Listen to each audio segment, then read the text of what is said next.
It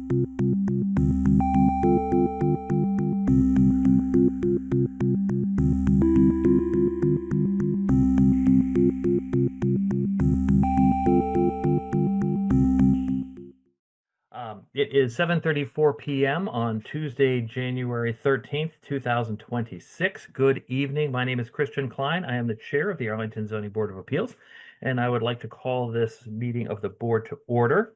First, I'd like to confirm that all members and anticipated officials are present. I will note that there are members of the board who I will be checking for attendance and will be voting upon the minutes from the prior hearing, but they will not be participating in tonight's hearing as a member of the board. So with that, members of the board, Roger DuPont. Here. Patrick Hanlon. Here. Venkat Hawley. Here. Brad Baranowski. Here. Nicholas Rosenberg. Here. And I will note that Adam LeBlanc is unable to join us this evening. So on behalf of the town, we have Colleen Ralston, our clerk and zoning assistant. Here. And then appearing on behalf of docket 3880 307 Washington Street, do we have Mr. Joshua Lee Smith or another representative from Boston Gas? Here, Mr. Chair. Very good to have you with us. So tonight's meeting of the Arlington Zoning Board of Appeals is being conducted remotely, consistent with the bill signed by Governor Healy on March 28, 2025, which extends temporary provisions pertaining to the open meeting law to June 30th, 2027. The extension of these provisions allows public bodies to hold their meetings remotely by providing live, adequate alternative means of public access to the deliberations. This meeting is being recorded and will be broadcast by ACMi. Members of the public who are participating via Zoom and who wish to offer public comment should be aware that they will be asked to provide their full name and address so that a complete public record of this meeting can be taken in accordance with state law. All participants of this meeting are advised that people may be listening to the meeting without offering public comment, and those people are not required to identify themselves. Any votes that are taken this evening will be conducted by roll call vote. All supporting materials that have been provided to members of this body are available on the town's website unless otherwise noted. The public is encouraged to follow along using the posted agenda. As chair, I reserve the right to take items out of order in the interest of promoting an orderly meeting. As the board will be taking up new business at this meeting, as chair, I make the following land acknowledgement. Whereas the Zoning Board of Appeals for the town of Arlington, Massachusetts, discusses and arbitrates the use of land in Arlington, formerly known as Menotomy, an Algonquin word meaning swift waters, the board hereby acknowledges that the town of Arlington is located on the ancestral lands of the Massachusetts tribe, the tribe of indigenous peoples from whom the colony, province, and commonwealth have taken their names. We pay our respects to the ancestral bloodline of the Massachusetts tribe and their descendants who still inhabit historic Massachusetts territories today. So proceeding with our agenda,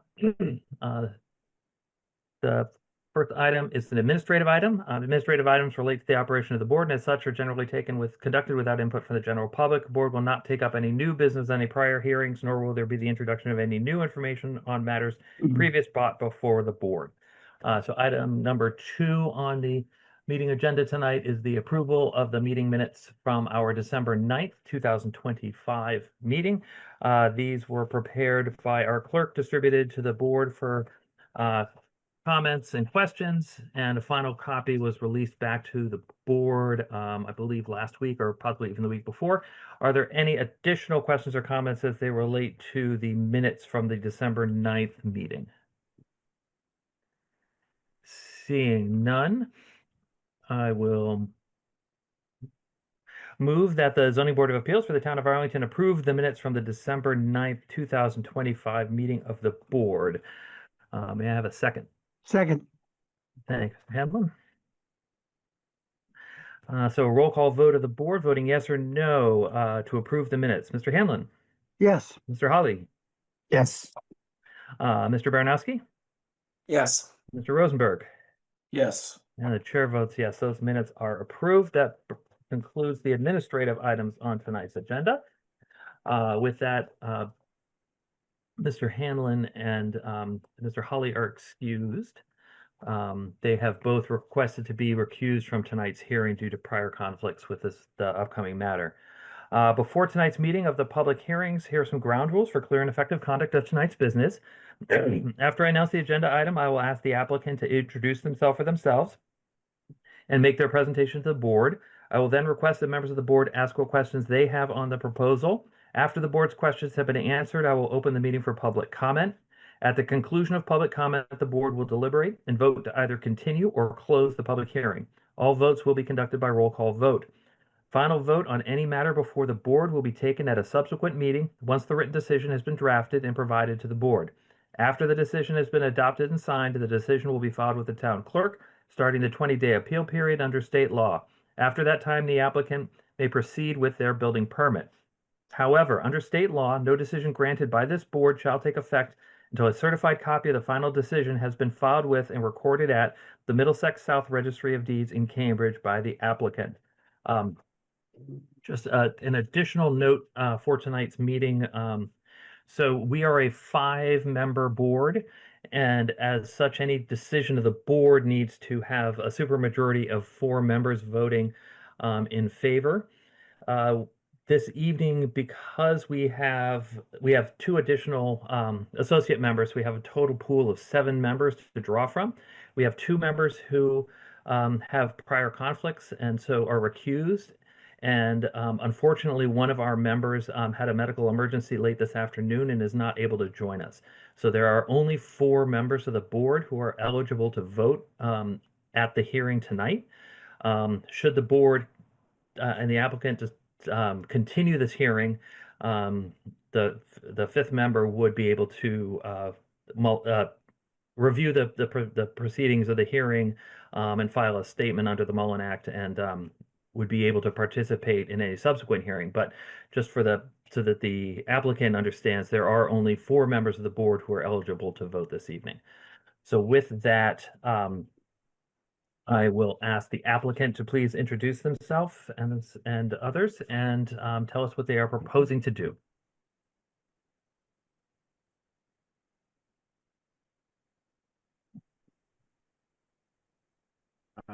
Mr. Chair, can folks hear me? Yes, we can. So I just want to make sure. So 307 Washington Street, we're up now? You are up now, yes. Okay. All right. Great. Thank you. Apologize. I should have been clearer about that. I apologize. No problem. So I've got a number of folks representing Boston Gas Company who are also online. Jeremy Butler is going to be speaking in a moment. So I'd like to start off by giving a little bit of background with respect to the site, what we are seeking with respect to the actual permitting, which is a special permit, and give a little bit of overview with respect to the project scope. So just for the record, my name is Joshua Lee Smith. I'm outside counsel for Boston Gas Company. We are, and I believe my colleague is running the slide deck here, Joe Duquette. So Joe, if you could advance to the next slide, please. So the site is currently a take station, which we're going to give a little bit more detail with respect to what that actually means and what it does not mean in terms of gas related facilities and infrastructure.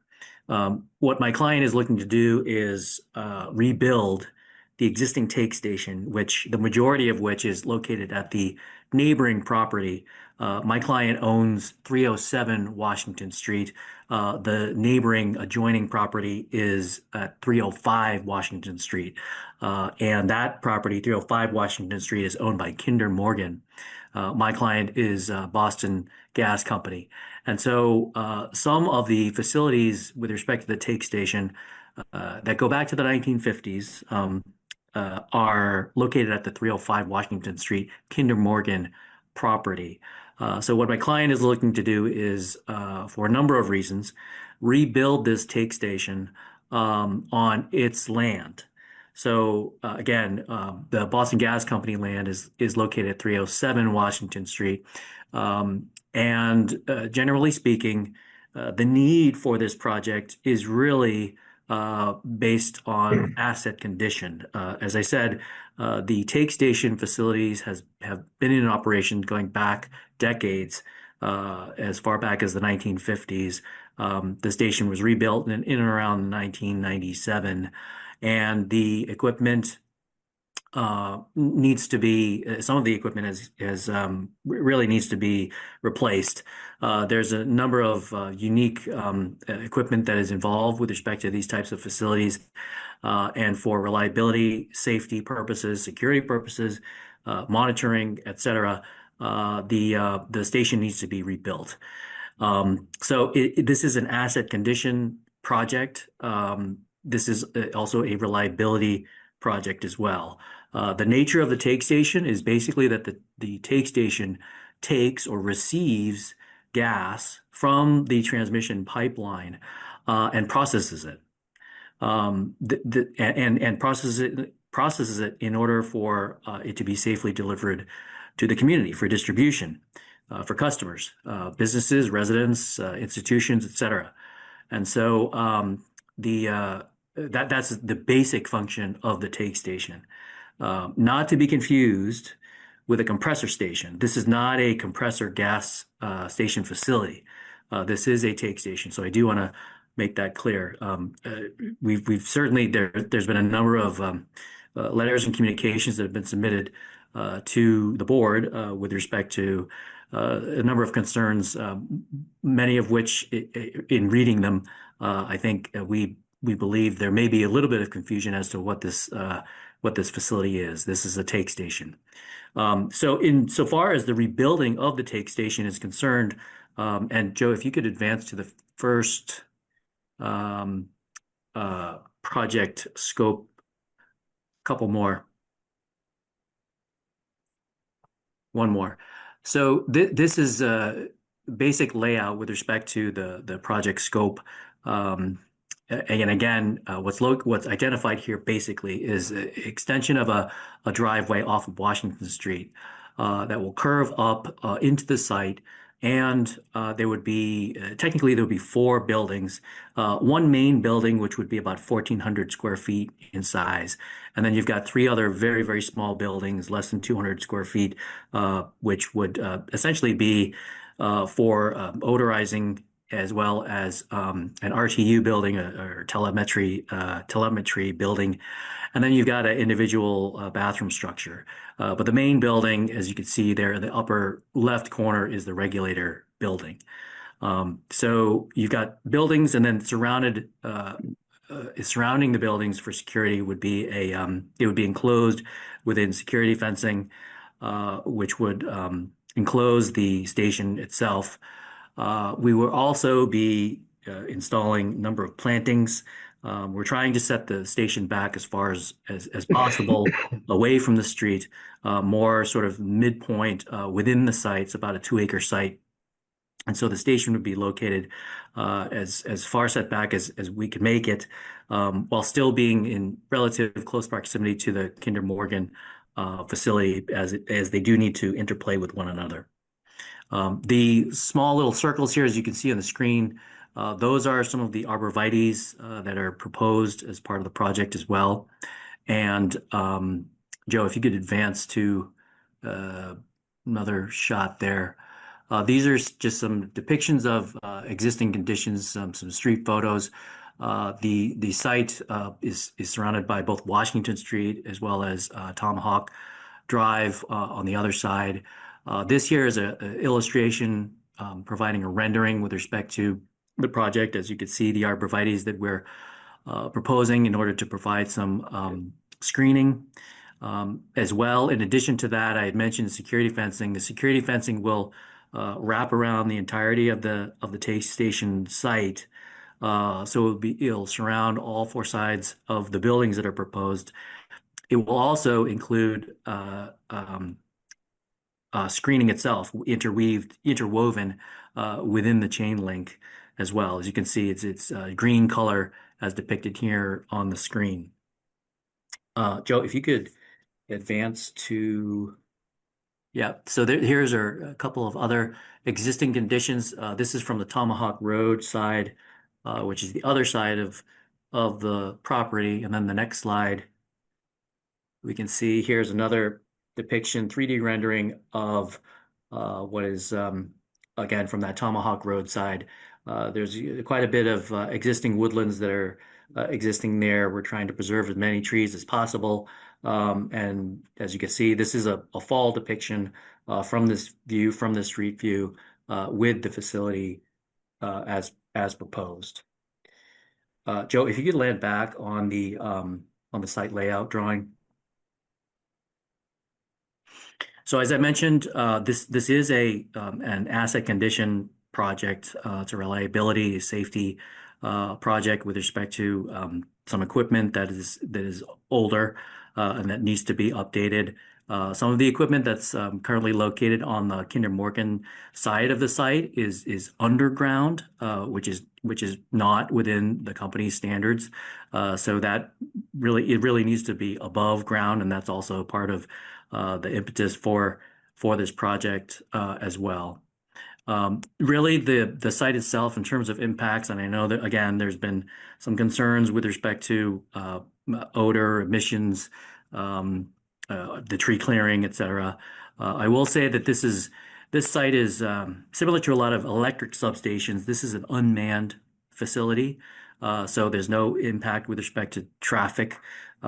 Visitors to the site will be really limited to inspections, testing, maintenance types of activities. No impacts with respect to noise, light. We did submit a photometric plan that shows there'll be no impacts with respect to light or odor, as we'll get into a little more detail in a moment. Again, as I said, we tried to site the facilities as far back as possible, so it's quite set back in terms of distance from both of the streets. And so, and in addition to that, we also try to really do our best in terms of providing some vegetative screening as well. Last thing I'll note is that there has been quite a bit of outreach, both with respect to neighbors as well as meeting with staff. We've had several meetings with various staff members of the town, including the building commissioner, the planner, and others. And in terms of neighborhood outreach, we've also done specific door-to-door in-person meetings. We've left flyers in terms of providing information with respect to the project scope, and also the company for this type of a project also has a website which also serves as a means of communication. So we've had a number of conversations with both the town staff as well as neighbors, and are certainly open to more dialogue and communication going forward. With that, I would like to hand it over to Jeremy Butler. He's the engineer with respect to the project. He's going to give a little bit more detail with some aspects of the project as well. Thank you. Cool. Thank you, Mr. Thank Butler. you, Josh. Can you hear me all right? We can, sir. Excellent. Would you like me to steal the screen just to run through the permitting plan set a bit? If you'd like to do so. Perfect. Thank you. And can everyone see this okay? Yes. Excellent. So I'll try not to reiterate too much on the items that Josh had covered. So cover sheet here, as everyone's aware, address is 307 and 309 Washington Street. Overview of the existing conditions. So to highlight this site a bit, to go over the property lines, if everyone can see my cursor okay. So the limits of the Kinder Morgan parcel is right along here. And then the National Grid owned parcel abuts it directly to the northeast and extends over there. Some of the existing facilities, just to point out, so this existing building houses the meter runs, our heat exchangers. There's the vault below grade, as Josh had mentioned, where our existing regulator runs are, which does not meet current National Grid standards. And then we also have an existing RTU building up here that houses all of our existing telemetry. And so just a couple different scales. I'll pause here for a second just so people can get a bit more familiar. The tree plan. So this has been worked with the tree warden as a component of the permit. We are also seeking the tree permit. So just to highlight the different colors. So the limits, the hatching, these are the limits of proposed tree clearing as part of the work. There's the red trees are outside of the tree permit requirements. The red, which are within the buffer zone, fall within the tree permit. And as of right now, just so that all are aware, the expected price that we will be paying as part of our tree permit fee is the $43,000 that would go to the tree fund that the town has. Zoomed out view of the site, just so that everyone can see it. I'll zoom in a little bit. As Josh had mentioned, in terms of locating the building itself, it is pretty centralized on our parcel in the interest of screening from all of the parcels that are around it, just so that no one parcel has too close of a view compared to others. So wanted to use the natural buffer. In terms of the location, if you can kind of see these topography lines here. So the reason that we have also this kind of access road to get to this site is the area closer to Washington Street. As you go towards the Page East side here, those topo lines are pretty close together, which indicates that it is very sloped. So it is a bit more gentle up in this area, which makes it at least easier in terms of grading out the site, limits, cut fills, and things of that nature. The lighting plan that Josh had mentioned. So all kind of these half spheres, so to speak, indicate locations that we will have motion detect lights. So those only will come on when someone is actually there and triggers the motion sense lights to come on. And it's tough to see the numbers, but in terms of the range, it's also does not extend too far. But I guess the bigger item to really highlight is the fact that these would only be on if someone were to be there working on the site. And then the land use plan, Josh covered all the purposes of the buildings. Fencing is limited to just the structures of the site so that we have as little fencing on the property as really necessary. I'll hop down to this landscaping plan, all the arborvitae's basically lining the driveway, kind of lining the front side of where there's frontage on Washington Street, lining the trees there. We are also looking to put some along the backside as well, in between some of the existing trees, just to provide additional kind of visual screening. And then here we have a couple of views of what the proposed building would look like. So I guess just for reference, if I could backtrack, the view that we're about to look at is from this Page north side, looking at the building, if you were to be standing, say, right where that fence is at. So I'll zoom in a touch here. We're looking at a max height on the taller building at just under 14 feet. And then there will be a shorter building that abuts that. That'll sit at about 11.5 feet. And then the individual structures all sit at about 10 feet tall. And then just additional views of what it'd look like for a profile view.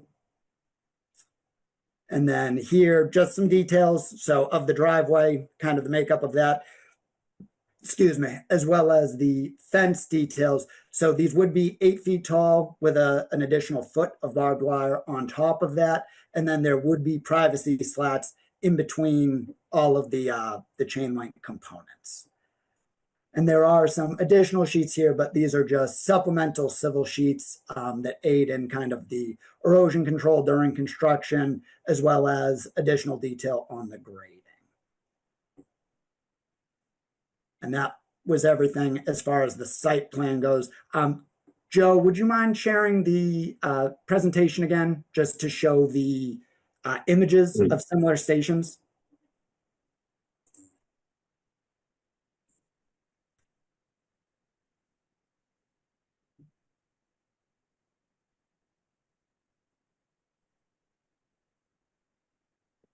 Cool, thank you. So yeah, so obviously every site varies, and this isn't an exact representation of what it would look like, but in terms of the fencing and kind of the look and feel of the buildings, this is kind of in line with what you would expect to see if you can kind of mentally picture what I had just shown you and how these kind of correspond to that.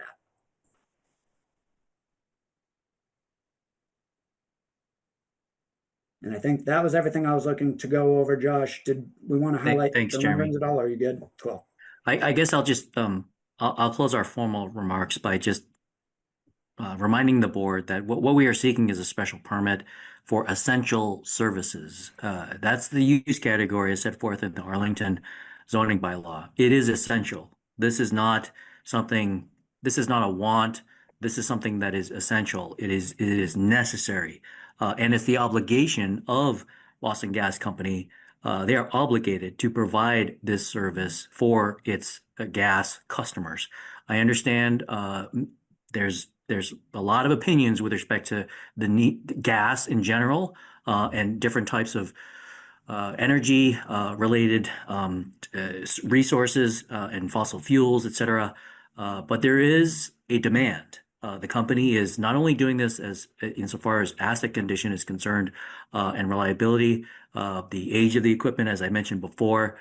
There is a demand still with respect to Arlington and their demand for gas.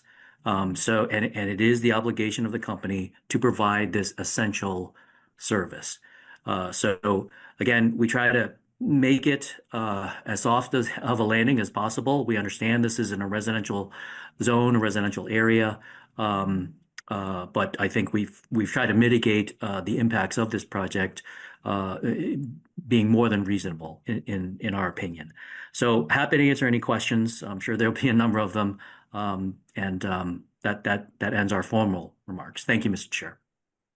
Thank you, Mr. Smith. So just to sort of clarify a few points. So this is the special permit, as was noted by the applicant, it's a special permit for use within the table of uses within the residential districts. Essential services, which is what this categorized as, is allowed in all residential districts by special permit. So they would need to meet all the special permit requirements as set forth in our bylaw in section 333. There are no specific additional requirements or findings that are needed to be made. So it is limited to that section of the bylaw.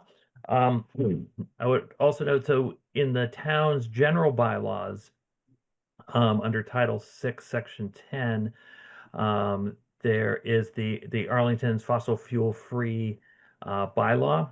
I had a conversation with town council at the end of the day in regards to that statute and its applicability in this case. It is his determination as council that the prohibition, as stated in that, in regards to new fossil fuel connections does not specifically apply in this case to the general operation of the plant, which is as a take station, because it's a different type of function.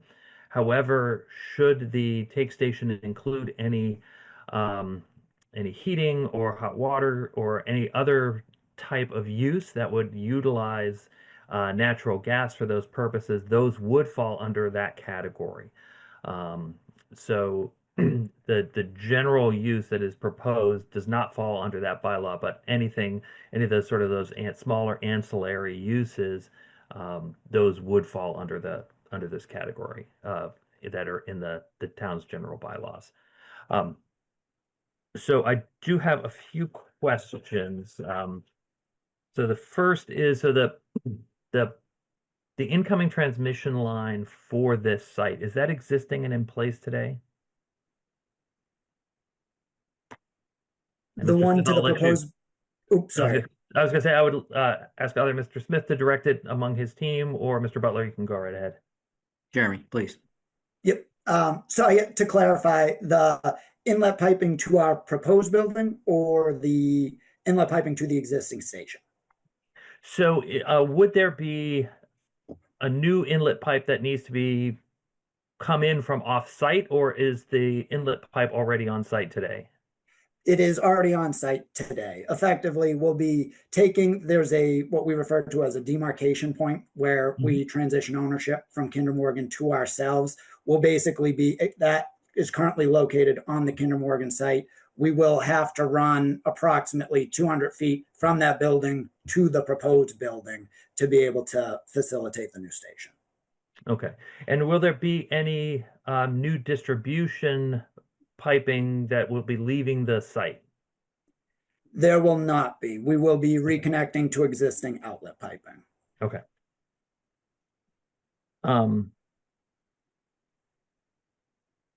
What will be what will happen to the existing buildings that are there today? Are those intended to continue and be reused, or are they going to be demolished at the end of the project? Those belong to Kinder Morgan, and to the best of my knowledge, the meter runs that are housed by that building would still need to be in service, since that's how we measure how much gas we're getting from Kinder Morgan. So those would still need to be in service. What they do with that building, we can't speak to, but it would need to stay in some capacity, yes. Okay. But the take station function of the property at 305, that will be taken over wholly by the new building at 307. In terms of the National Grid owned components, yes. So yeah, as of right now, like the demarcation point at the end of those meter runs, it is a couple of different processes that we have. All of those would get relocated to the new property. Okay. You had mentioned there are several out structures. One is in the odorification plant or whatever. Could you just explain a little bit what the function of that structure is? Yes. So if I can just share my screen again, just so this hopefully helps to have a visual as well as I speak to things.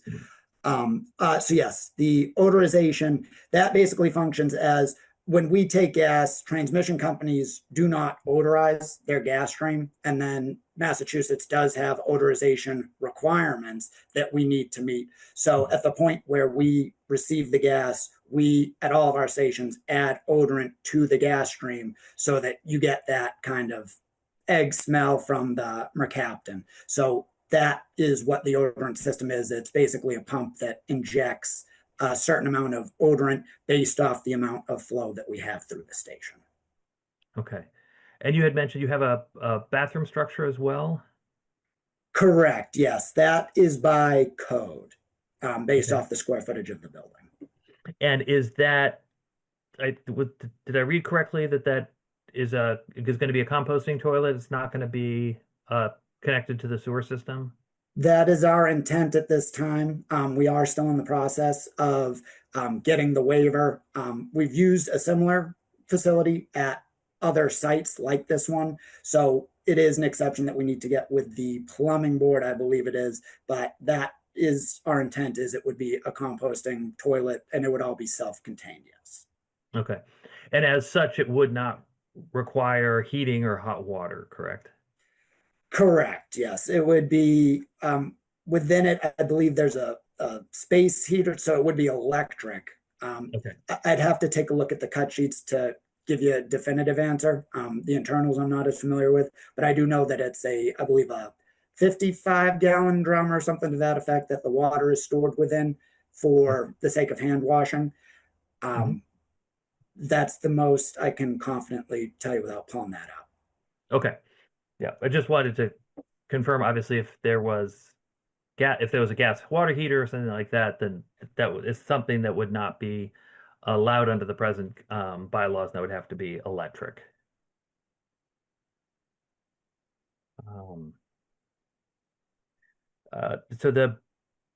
Just to confirm, so the only vehicles that would be on site are vehicles that are there for the purpose of serving at the time. There wouldn't be any storage of vehicles at this site. No, sir. It would just be as needed based off of whatever work is being completed at the time, yes. Okay. And as you had noted, the lighting that's being provided, it's all on motion sensors, so none of it is on a time clock. Correct. Okay. What is the distribution area for this site? Is it limited to Arlington? Is it Arlington and surrounding communities? How does that work? So That I don't have an answer to off the top of my head. So to speak kind of holistically, so we have take stations all throughout the state where that's where we receive gas from the transmission companies. And then these go on to feed all kinds of different regulator stations throughout our system. So I would say, I can confidently say this feeds the majority of Arlington. It might feed towns beyond that just because our gas network between towns is all connected, right? Okay. So that can also vary based off any given day if one station's offline or set points are changed, that gas can move differently throughout the system. So it does feed the majority of Arlington though, yes. Okay. You had noted, so the fence itself, it's an 8-foot chain link fence with a 1 foot of barbed wire on top. And there are slats that are put into the chain link. What is the typical life expectancy of those slats? That I'm not certain on. I do know that they tend to be the UV resistant. They are, I believe it's a PVC of sorts. So unless tampered with, Okay. they should largely be, I would say 10 to 20 at a minimum, but that's not based off personal experience. That's just a hunch. Yeah. Okay. And then you had noted that there's going to be the planting of arborvitae. Is there a particular size that they're going to be when they're planted?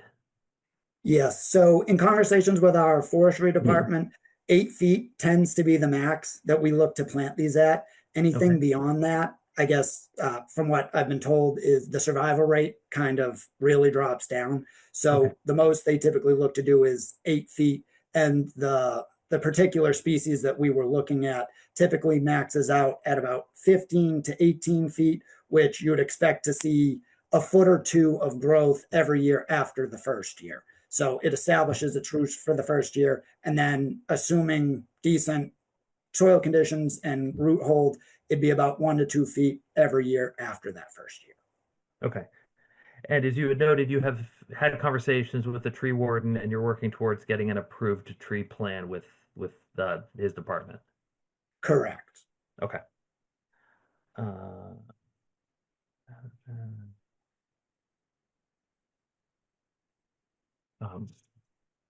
So with that, are there questions from other members of the board? Mr. Chair, I have a Mr. couple Rosenberg. Thank you.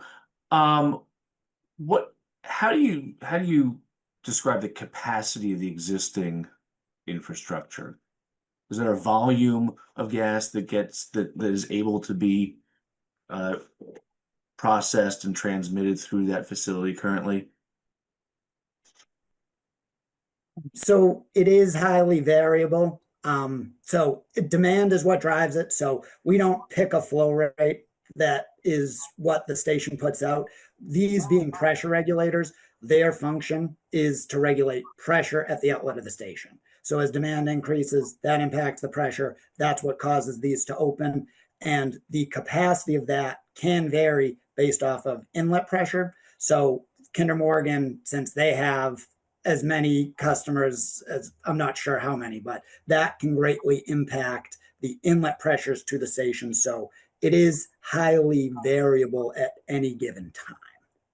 Well, thank you. And I understand that. And the reason I ask is you mentioned, and I believe in some of the submissions, that this is for upgrading the asset and the infrastructure, but also for capacity reasons. And there's some concern among folks, butters and others in the town as to increasing capacity. So I just want to be clear, if you can help us understand, is this simply to improve and replace existing equipment so that it's functional and safe, or is there an increase in the either flow or total capacity of the system with what's going to be installed? Yep. So to, I guess, speak to it as a whole. So the real driver for this project is what's known as the PHMSA mega rule, which requires traceable, verifiable, and complete documentation on all materials and welds on an existing facility. So currently, we do not have that for this existing station, and that's not something that we can retroactively get for it. You actually have to replace it, and so that way you get for the materials the documentation. So that's what's driving this. As far as reliability as well, having the regulator runs in an above grade station to speak to the capacity. So it wouldn't be good engineering judgment if we were to just use the exact same configuration that was from the 50s. We did take a look at, based off those changing conditions, there by comparison would be a marginal increase in capacity based off of outlook by virtue of different regulators that were selected, which is what we typically use versus what we had done in the past. But in terms of like the capacity increase, that is relatively negligible and is not a driver for this project at all. This is really being driven by the compliance requirements. And the other question that's been raised, and candidly, from my perspective, I think obviously upgrading equipment is critical. I agree. The goal of the town is to reduce our reliance on fossil fuels. That's absolutely an important goal. To your point, there is gas being used, and it should be used safely. And this is the kind of facility where if it fails, we have pressure issues in the gas lines, and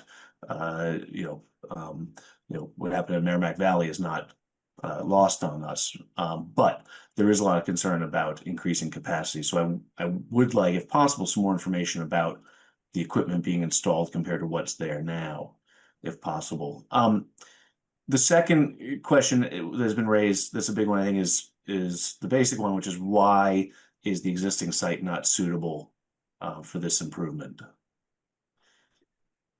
Yeah, so the short answer is, as far as the existing site, is just the fact that it is property not owned by National Grid. So that does limit us in terms of what we can do. If we ever want to change any piping on that existing property, we do need Kinder Morgan approval. That typically needs to go through their legal department. And there's quite a few approvals that need to occur before we can really touch any of our own equipment.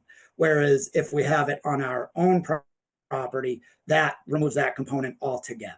So we're strictly reliant on ourselves, and we can be more nimble as far as our response to working as necessary.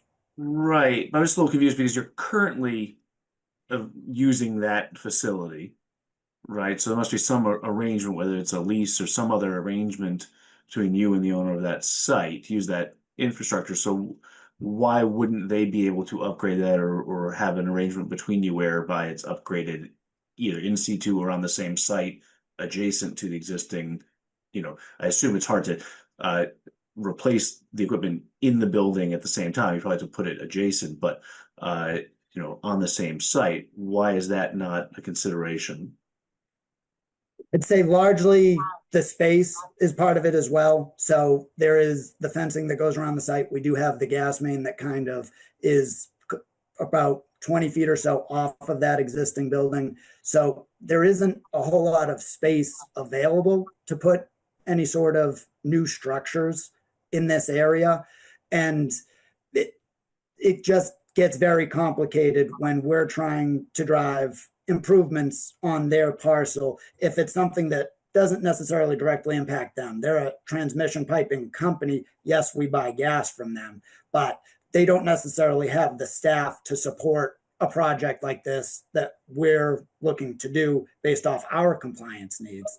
So it has been a bit of a challenge in similar projects in the past to be able to do something like that. And can I add, Jeremy, through the chair, as a reminder, the equipment that constitutes the take station that's on the Kinder Morgan property right now is underground. That is not in compliance with National Grid safety standards. So that has to come out. It needs to be above ground.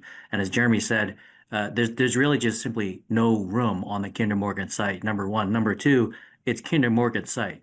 It is Kinder Morgan they have no affiliation whatsoever with National Grid, Boston Gas. They're two totally separate companies. Kinder Morgan owns their property. National Grid owns its property. The other somewhat unique aspect of this too, the way it's currently set up now, is that you've got two companies that have their own assets shared on the same site, which absolutely is not a desirable situation for a number of reasons. So with all of that combined, the company really felt that they needed to be able to site this on their own land in a new location. And I get that. I want to return some time. I don't want to take up more time because there are lots of other people who have questions. But but just to clarify, I mean, that's a business decision. Because if your client didn't have this other site, you would find a solution to this problem. You wouldn't just wait until the equipment ran its useful life and failed. You would find a solution that didn't involve building new facilities on a site if you didn't have it. So I get that there's business decisions, but I think everyone deserves to have some candor about the reasons for making this decision. Might be good business sense, it might be good practical sense, but it's a choice, right? I would add, it is also typical. So a lot of times we do have many sites like this where we own a parcel right next to the transmission company. That is not by accident. That is pretty deliberate so that we can have the ideal setup of they have their space, we have ours, and you don't have this gray area of us being reliant on them as the property owners to allow us to do anything on our assets. Okay, thanks very much. I want to let other folks be able to jump in here. Thank you, Mr. Rosenberg. Are there other members of the board who have questions or comments? I just have one question, Mr. Chair. Mr. Baranowski. Could you speak more to the compliance requirements that are driving this? You noted that this at times was driven by National Grid's own standards, but are there other compliance requirements imposed by other legal bodies in terms of the state that is also driving this decision, or is this mostly just being driven by National Grid's own standards? I just want to get a little bit clarity on what you mean by what's all packed into the phrase compliance requirements. Yes. So it's not state requirements, it's federal requirements in terms of the PHMSA mega rule that had come out. So that is what's really driving the project. There's certain components in terms of the design, which I would say is maybe, I wouldn't say being driven by us, but that's how we're approaching certain aspects. But the heart of, let's say, why this project even came to be in the first place is for compliance with the PHMSA mega rule. Okay, that's what I thought. I just want to be clear. Thank you. Yep. Thank you. Mr. Chairman. Mr. DuPont. So I have a couple of questions. One is, I'm assuming that there is considerable cost involved in this project, and I'm assuming that cost is going to be defrayed by the customers to some extent, and if not wholly. And I do wonder about what happens if, as people leave the National Grid network and seek alternative means for heat and all of that, what happens to the remaining customers as time goes on if the costs have to be defrayed by them? Are their costs going to go up substantially because you're putting in a new facility? I'm not sure how to ask. I'm not asking for numbers, but I'm just asking for a general sense of what you see as the customer base shrinks and you have put all of this money into this new site. And if you're serving Arlington primarily, that suggests to me that the residents of Arlington are paying for this. And as that pool shrinks, what do you expect happens in terms of costs? Yeah, I could start, Jeremy. To your last, Yep. through the chair, to your last point, Mr. DuPont, where you said, I believe that the customers of Arlington would be paying for this. I want to make it clear that this project is and the costs associated with it are not directed solely to the to the town of Arlington, but rather the cost is spread throughout all of the ratepayers. So this is not it's not like as if Arlington's going to be getting a bill and it's going to be some type of betterment or something is going to be charged or assessed to its taxpayers. I appreciate that. So that's useful information.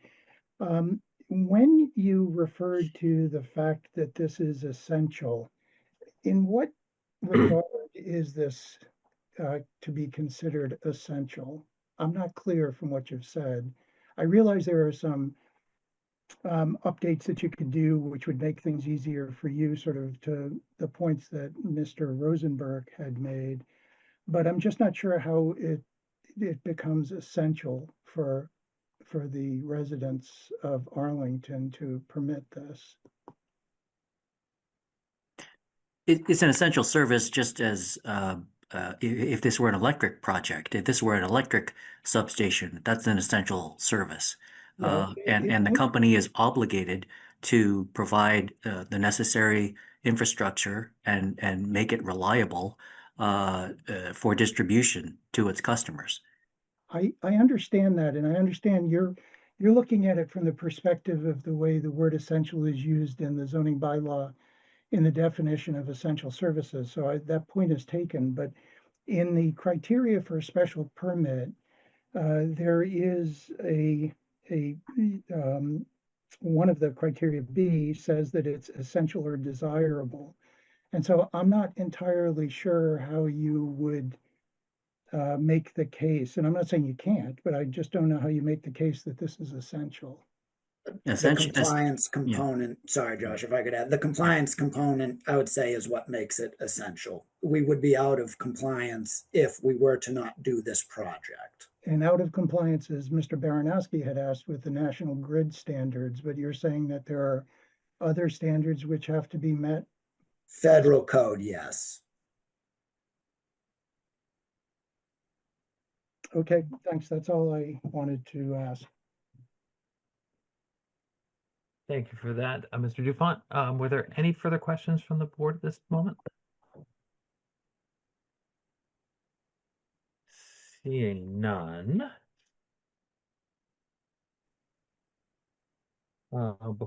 Excuse me. Before opening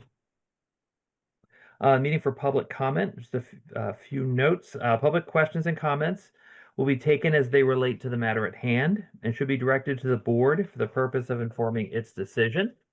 Members of the public will be granted time to ask questions and make comments. Those who wish to address the board should digitally raise their hand using the button in the React tab in the Zoom application. Those calling in by phone can dial *9 to indicate you would like to speak. You will be called upon by the chair. You'll be asked to give your full name and address for the record, and you'll be given time for your questions and comments. I'll note that all questions are to be addressed through the chair. So if you have a question, please address this question to myself, and I will direct it to the applicant or whoever is most appropriate. And also, please remember to speak clearly.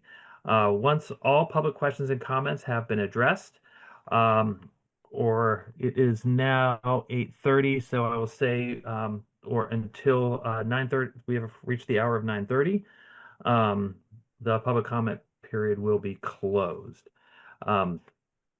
So with that, if the applicant, I'd appreciate it if you could leave the what you're sharing up, because that might be helpful for the discussion. So we have first hand raised is Danielle Dean. So if you go ahead, introduce yourself, give us your name and address, and make your comments for the board. Thank you, Mr. Chairman. My name is Danielle Dean. My address is 55 Greeley Circle here in Arlington, and I have a few questions or comments regarding this proposal. I think the first comment that I will just start with is National Grid sounds like it has owned this site for quite some time. I just want to be clear, there really has not been in kind of the neighborhood opinion, investment in keeping this site clean, free of glass, taking care of trees that may be unsafe. So when we're talking about a lot of the forest, the animal care, the tree care, historically, just as a resident, it doesn't seem like that has been a priority of this particular site. It has been a priority of the neighborhood, which I can tell you regularly meets there, cleans the site, preserves the pathways that the students and the neighborhood use in that site. So just as comment there. I do have a question, Mr. Chair, around where the location of the building was. It sounds like it has intentionally been put directly in the center of the site. It sounds like because of grading, that may be a less expensive or an easier place to build because it's a little bit flatter. I am curious if consideration around the impact building directly in the center has to the number of trees that need to be cut and to the impact it has to the existing use of those paths that have been there for decades that the town has really valued and that the Arlington community has expressed wanting to preserve as much forested and green space in our town. So albeit it may be central and that may benefit the cost of the build or some of the buffer to an already existing cleared site off Washington Street.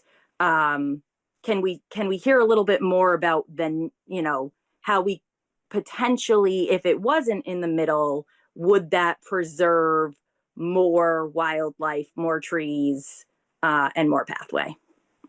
Okay, thank you. Let me go ahead and address that question.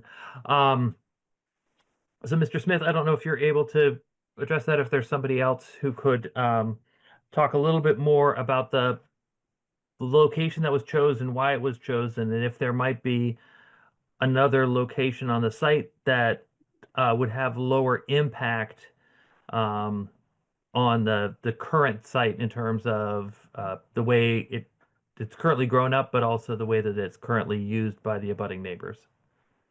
I'll start. Jeremy, please weigh in. So there are a few items that Ms. Dina mentioned here, and it's somewhat of a balancing act. As part of what we had indicated in our formal remarks, we did try to have the station be set back farther into the site, largely because, again, we are surrounded by residential properties. This is an R1 district. We're trying to be mindful and respectful of the neighbors insofar as the visual impact is concerned. So if we were to bring the station, let's say, for example, right up against Washington Street, we've got a bunch of residential neighbors that are right there. And I would imagine that they wouldn't love that too much. So, and on the opposite side, we've got Tomahawk Road and a bunch of residential properties on that side. We've done a pretty good job, I believe, with respect to providing not only setbacks, but also buffering, vegetative buffering with respect to the arborvitaes. That's intentional. There's also some engineering related reasons as to why we're citing the station where it's located now, relating to stormwater, et cetera. And so that is also reasons which I think Jeremy can probably opine on. In terms of the trails that run through the site, the trails, first of all, it's maybe a little bit difficult to see from the depiction on the screen here. There are a couple of main trails, one of which is I would characterize kind of as a wishbone shaped dimension, and then there's another one that essentially cuts through where we are proposing to erect the station. So yes, one of those trails will be affected by this project. The other trails, however, will remain. So there will still be trails that will remain on the property, National Grid's private property. This is Boston Gas Company's private property. To be quite honest, there's no right of anyone to traverse over National Grid's property. I understand it, and it sounds as though the neighborhood has become accustomed to that. I'm not suggesting that National Grid is going to all of a sudden put up no trespass signs. They try to be a good neighbor in that regard. But it is private property. The trails, there's no right of anyone to have trails there at all. And there will be some trails that still will remain despite the project being constructed. Sorry, it sounds like someone's Mr. Moore? mic is Sorry. need to be muted. Yep. There was also mention with respect to the, I guess, comment with respect to the unkept nature of the site and trash, I suppose. I mean, some of that I think is probably because you've got trails on the site and people trespassing on the site and using the site. It's not National Grid's not the one, obviously, that's been leaving trash or whatever may be the complaint with respect to that on the site. I think they do their best. Again, this is an unmanned type of a facility that's located at Kinder Morgan site now. And it sounds like the neighbors are utilizing a lot of that space. So in that regard, there's some privacy rights issues there. National Grid is not going to be eliminating all the trails. One of them will be removed. Jeremy, I didn't know if you want to add anything to that.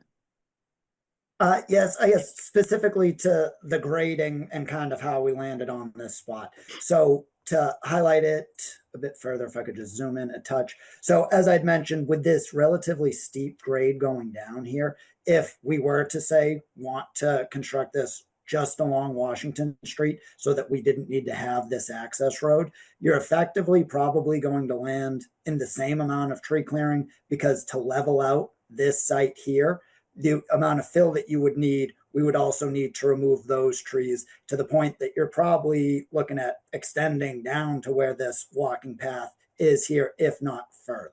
So it really would have limited the amount of free space that is available on this kind of right side of the site. And then the only other place that it's really as flat, if not flatter, but it results in a longer access road, is kind of this area up here. But at that point, you're getting right next to the other parcels, which is arguably, in my mind, not really fair to them to be trying to construct a facility so close to them. And then we'd still have to have an access drive from this area of Washington Street up over to there. So as Josh had kind of mentioned, it's been a bit of a balancing act between trying to be fair to everyone, limiting the development as far as we can. And those were kind of the thoughts that we had when locating this proposed location. Thank you, Mr. Butler. Ms. Dean? Mr. Chairman, I have just one or two more questions. One of the questions was around the lighting. I think Mr. Smith may have said that there was no impact to the lighting, but then there was something about it being automated. I am wondering, we have owls, coyotes, a tremendous amount of wildlife in a very small parcel there. So is the expectation that there will not be lighting going on and off automated by animals all throughout the night? Is that what I was hearing? Mr. Smith, do you know if the proposed motion sensor lighting would be triggered by wildlife on the site? Well, one thing I will say, and again, this is somewhat analogous to unmanned electric substation sites. The fencing itself is secure, so animals will not be breaching the take station itself. Okay. Okay, so no owls will fly through and trigger the lighting. Okay. And And then the last question that I had was around, and I think a couple of the questions before kind of talked to this, but when you were speaking about upgrading, I live near this site. Safety is paramount. I don't want to minimize safety. But when you say that there's federal code, so are you saying that there is no ability to make adjustments, maybe more minor, to the existing site to bring it up to federal code? That's the unsafe piece, or is it the national grid code that you're saying requires this be brought above ground and really create this new above ground kind of more disruptive site? Mr. Butler, could you address that? Yes. So in terms of the federal code requirement, yes, in theory, could we possibly do that at the existing station? The issue becomes what is national grid standard is also the standard that the state holds us to. So they look to us and they ask, are you following your own policy? So with this being a station replacement, that would now make it needing to meet all national grid standards, which is effectively a state requirement. Okay, but okay, I think I get that. And then in terms of the capacity, since you don't know what Kinder Morgan will do with their site, I heard it stated that minimal capacity expansion on the new site, and I think one of the board members asked for more information there.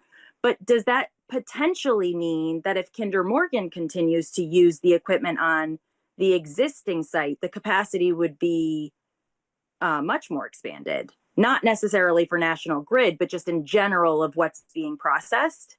Mr. Butler?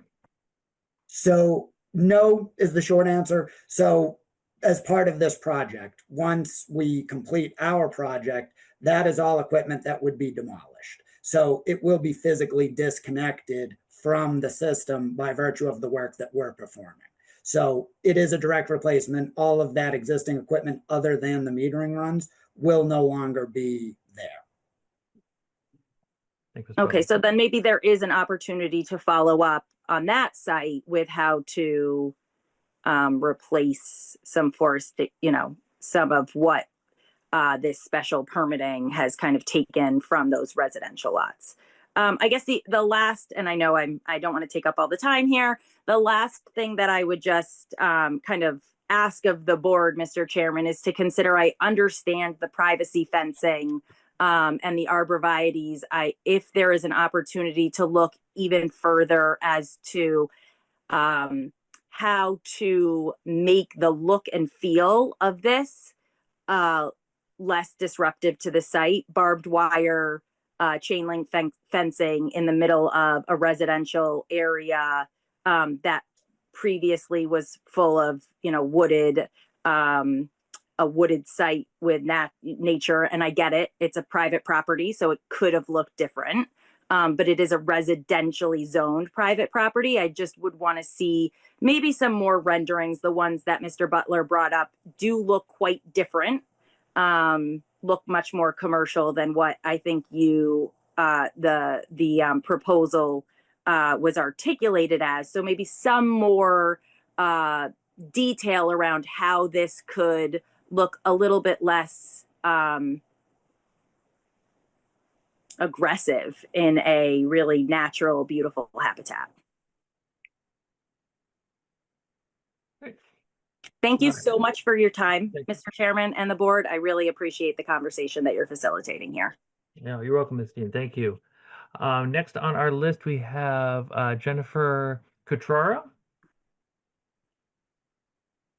Yes, hi. Can you hear me?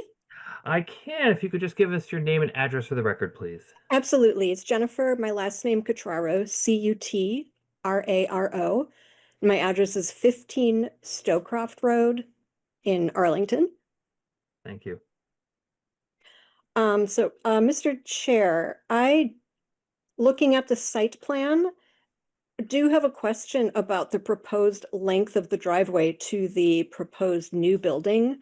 Presumably, National Grid currently does have the ability to access the site on the Kinder Morgan property.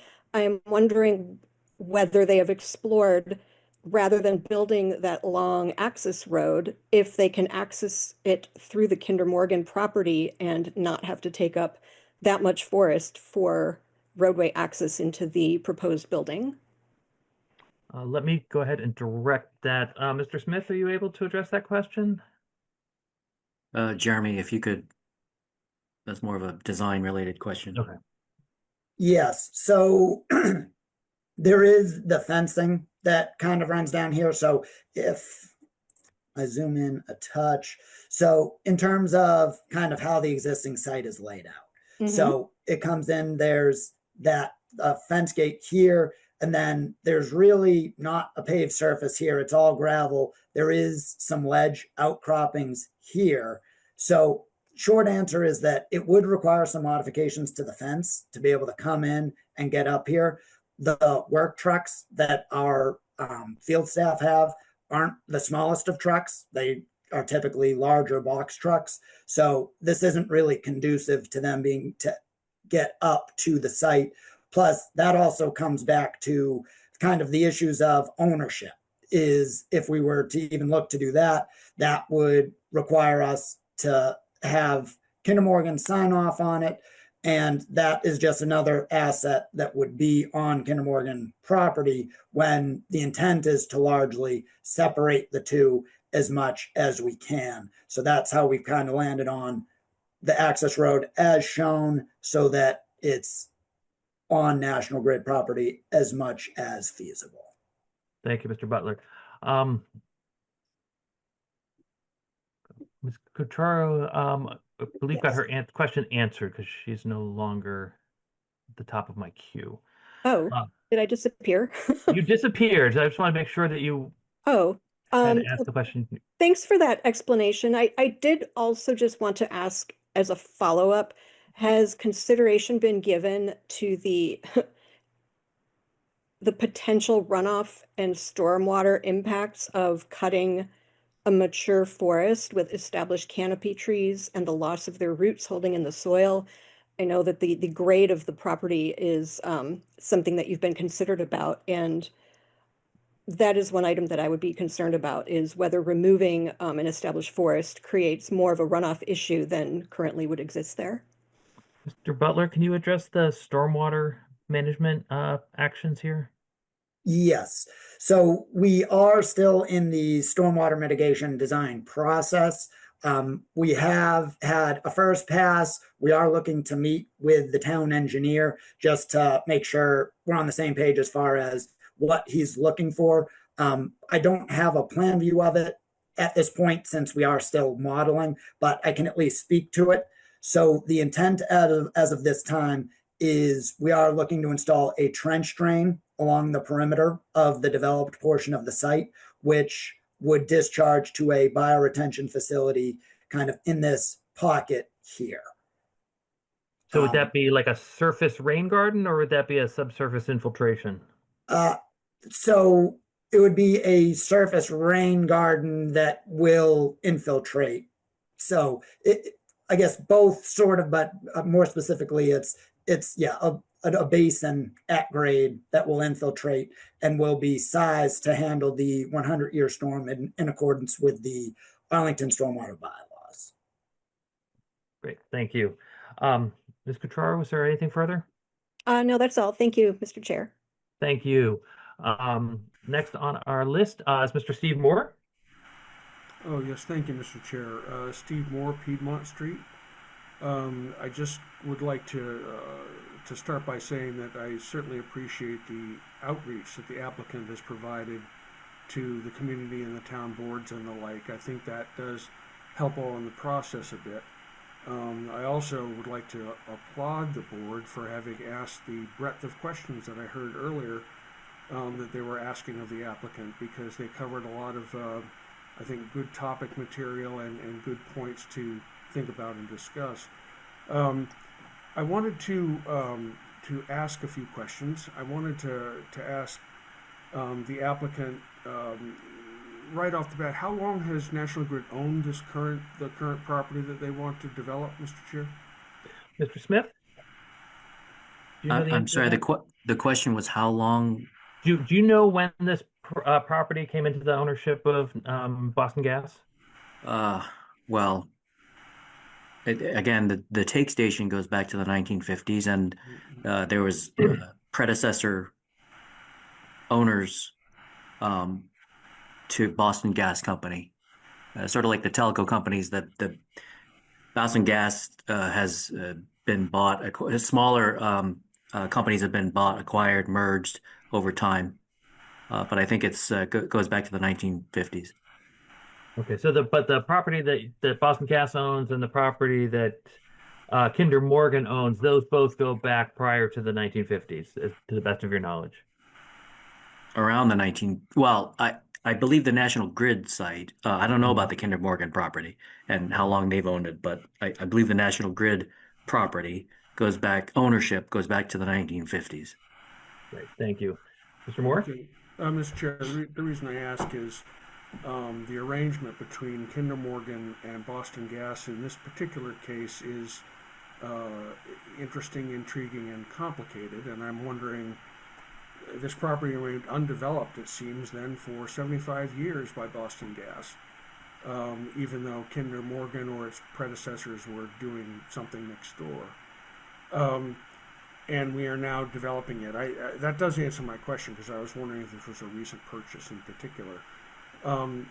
It strikes me that Kinder Morgan, which has been providing the services of the take station, are now going to be giving that task, it seems, over to Boston Gas, or Boston Gas is taking it over, and that's causing the need for this new facility. Because I'm wondering,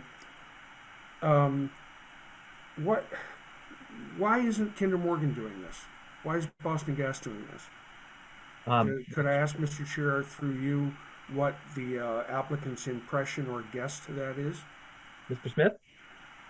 The question is why is this a Boston Gas project and not a Kinder Morgan project? well, that goes to some extent the functionality of a take station versus what Kinder Morgan's assets are, which is transmission. It's two completely different functions. Mr. Chair, I understand, but Kinder Morgan is providing take station functionality for at least 30 years and maybe longer. I'm sorry, Mr. Chair, they're not. Kinder Morgan is not providing that. So, Mr. Smith, just to clarify then, so currently National Grid is operating a take station on Kinder Morgan's property, is that? That's correct. That's the distinction. Okay. It's not, Kinder Morgan is not, they just are, they're a property owner. Okay, so you're effectively leasing the land currently in order to operate the station, for lack of a better way to express If I may add, to try and hopefully clear it up a bit. Thank you. So yes, a lease is one word for it. How we typically refer to it is we have a O&M, an operations and maintenance agreement with Kinder Morgan. So yes, it is all fully their property. We do have certain rights in terms of access, and then everything, there's that demarcation point beyond the metering runs. That is, all that equipment is owned by us. So even though it is located on the Kinder Morgan property, that is all owned and maintained by us. So it is a unique setup, I understand, but yeah, that's at least my shot at trying to shed more light on it. Thank you, Mr. Butler. Mr. Moore? Mr. Chair, that does help. It sounds like Boston Gas is deciding to take over this function, but doing it with its own assets on its own property. And we heard some of the reasoning was to make sure that the equipment providing this service is up to National Grid standards and federal compliance. I guess I would next ask, what is the downside of not complying with the federal requirement?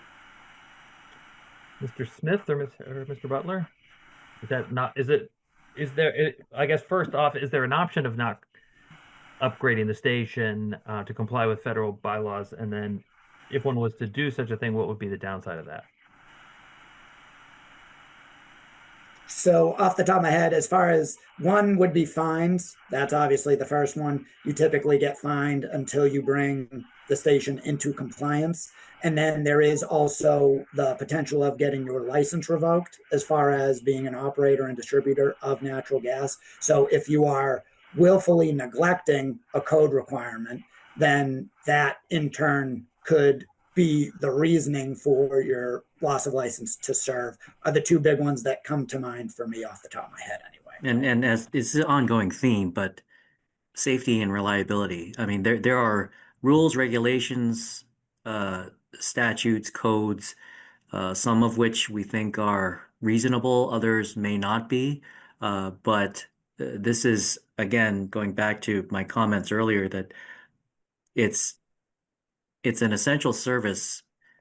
These facilities protect and maintain sensitive equipment, and if this equipment fails, I think I don't need to explain what happens to the customers if this fails.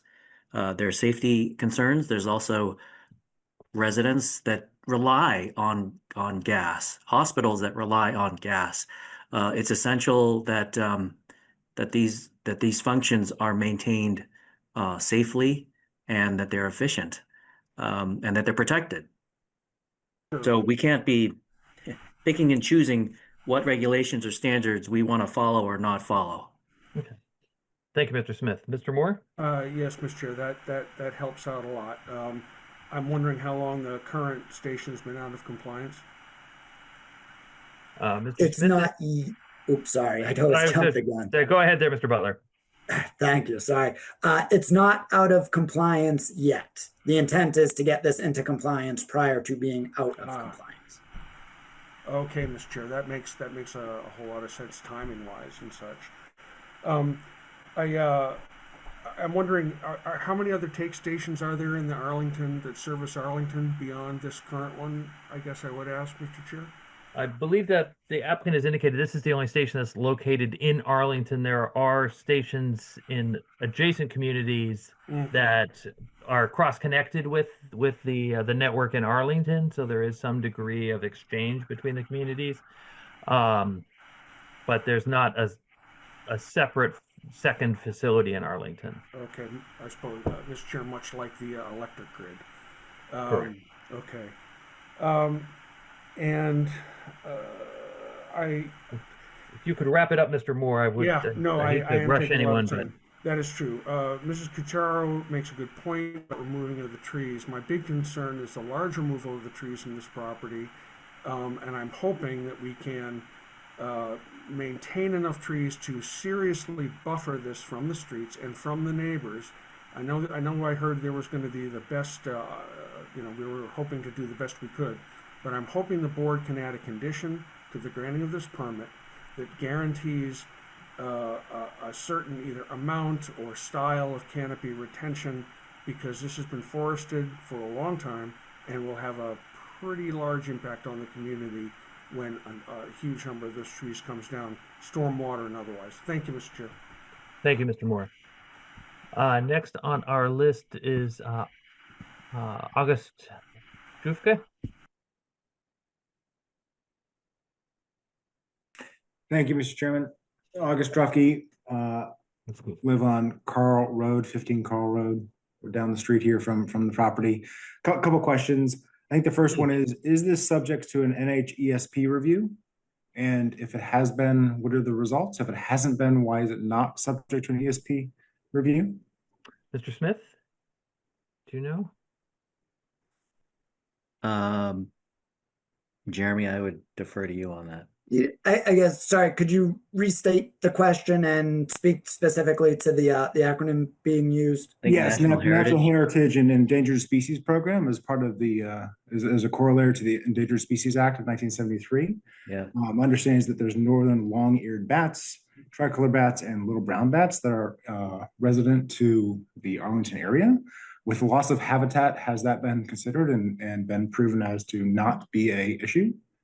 So the site was reviewed by our environmental group for areas of known northern long-eared bat hibernacula. I believe there's another component under the NHESP regarding something about the northern long-eared bats. I forget the exact specifics, apologies on that. But to answer the question is, our environmental group did review it. They had found that there was no known use of the trees on this site by the northern long-eared bat. I believe that was through use of, there are maps available through Fish and Wildlife, if I'm not mistaken. So I believe they had consulted that.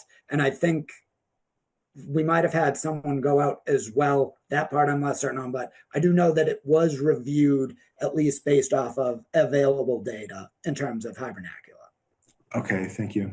Thank you for that understanding. I think we live in the area and there's bats every night here, so it's wonderful. So second quick question: noise ordinance, right? What is the understanding or guarantees of making sure that there are no additional vibrations, acoustic resonance frequencies that occur with this new facility? Is the proposition to put in flow velocity reducers, acoustic reduction, any vibration isolation mechanisms? Like how do we not wake up at night and have a constant hum that we don't have today? Mr. Butler? Yes, so a couple of elements of design to make an effort to reduce noise. So as part of pressure regulators, you can get pressure regulators that have noise attenuating trims. So those can reduce the decibel levels by up to 20 decibels. So the regulators that we do have on the control regulators, which are the primary ones doing the pressure cut, which can generate the most noise. So those will be provided with noise controllers.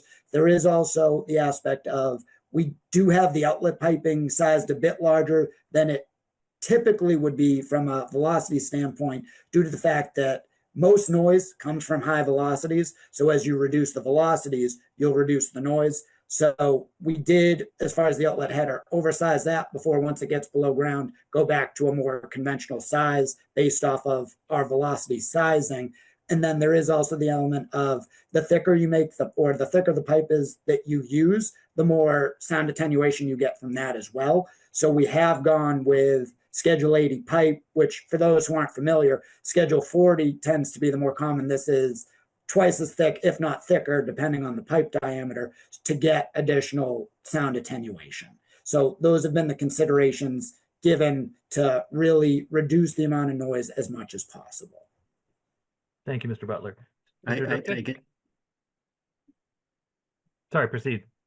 I'll just add to that, with respect to the noise, that this is a take station, not to be confused with a compressor station. Correct. Is it just a question for myself? So has there been noise concerns with the current take station on the site? Not that I'm personally aware of. Okay. And so just for my side, the last question then, Chairman, is will it be no louder than it is today? Mr. Butler? What is the guarantee or measurement thereof? Yeah, that is the intent. In terms of guarantees, I can't speak to that definitively, just because with it being alternate configuration in terms of the pipe, there is a level of unknown to that. I will say in terms of guarantees that if it were to be any louder than the current, there are additional measures that can be taken to insulate the pipe if necessary. And should a complaint arise, how would that be manifested, and how would we affect that? Would that be through KMI or would that be through National Grid? That would be handled by National Grid in terms of remediating any sound issue, at least that's coming from the new facility and not the existing. Not that I could see why there would be one from the existing, but yeah, if it were the source of it were to be the new, then that would be us to remediate.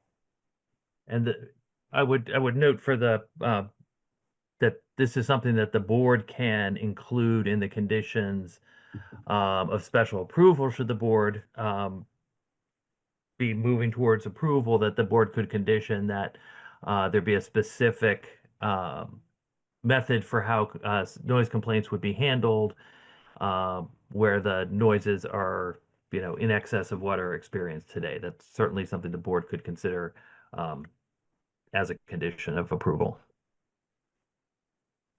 Thank you, Mr. Chairman. I yield. Appreciate it. Thank you, sir.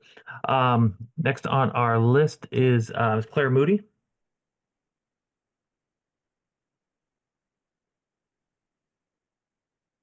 Hi there, can you hear me? We can. All right. Hi, thank you all. And thank you for the opportunity to speak. My name is Claire Moody. I'm at 24 Richardson Ave in the Heights, and I'm also co-coordinator of the Arlington chapter of Mothers Out Front. And I'd like to raise a few concerns and a couple of follow-up questions. One is that the project would be expanding gas infrastructure at a time when Arlington is working hard to reduce reliance on natural gas and transition to clean electric heat in order to meet our net zero goals by 2050. Increasing gas infrastructure is not aligned with town's climate commitments. We believe refurbishment of the current take station should be more rigorously considered.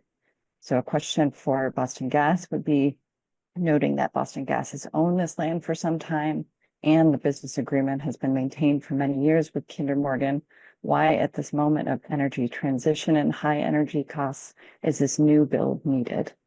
And if they could further explain if the cost considerations of doing a rebuild on the Kinder Morgan site was considered compared to the new costs, noting that any of these costs would be taken on by gas ratepayers across the state and would be becoming stranded assets in the near future. Thank you.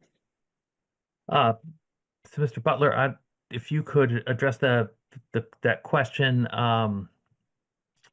regards to sort of the looking at the cost structure for this project, but also the sort of how this relates to I guess trends in gas usage, not only in Arlington but in the wider community.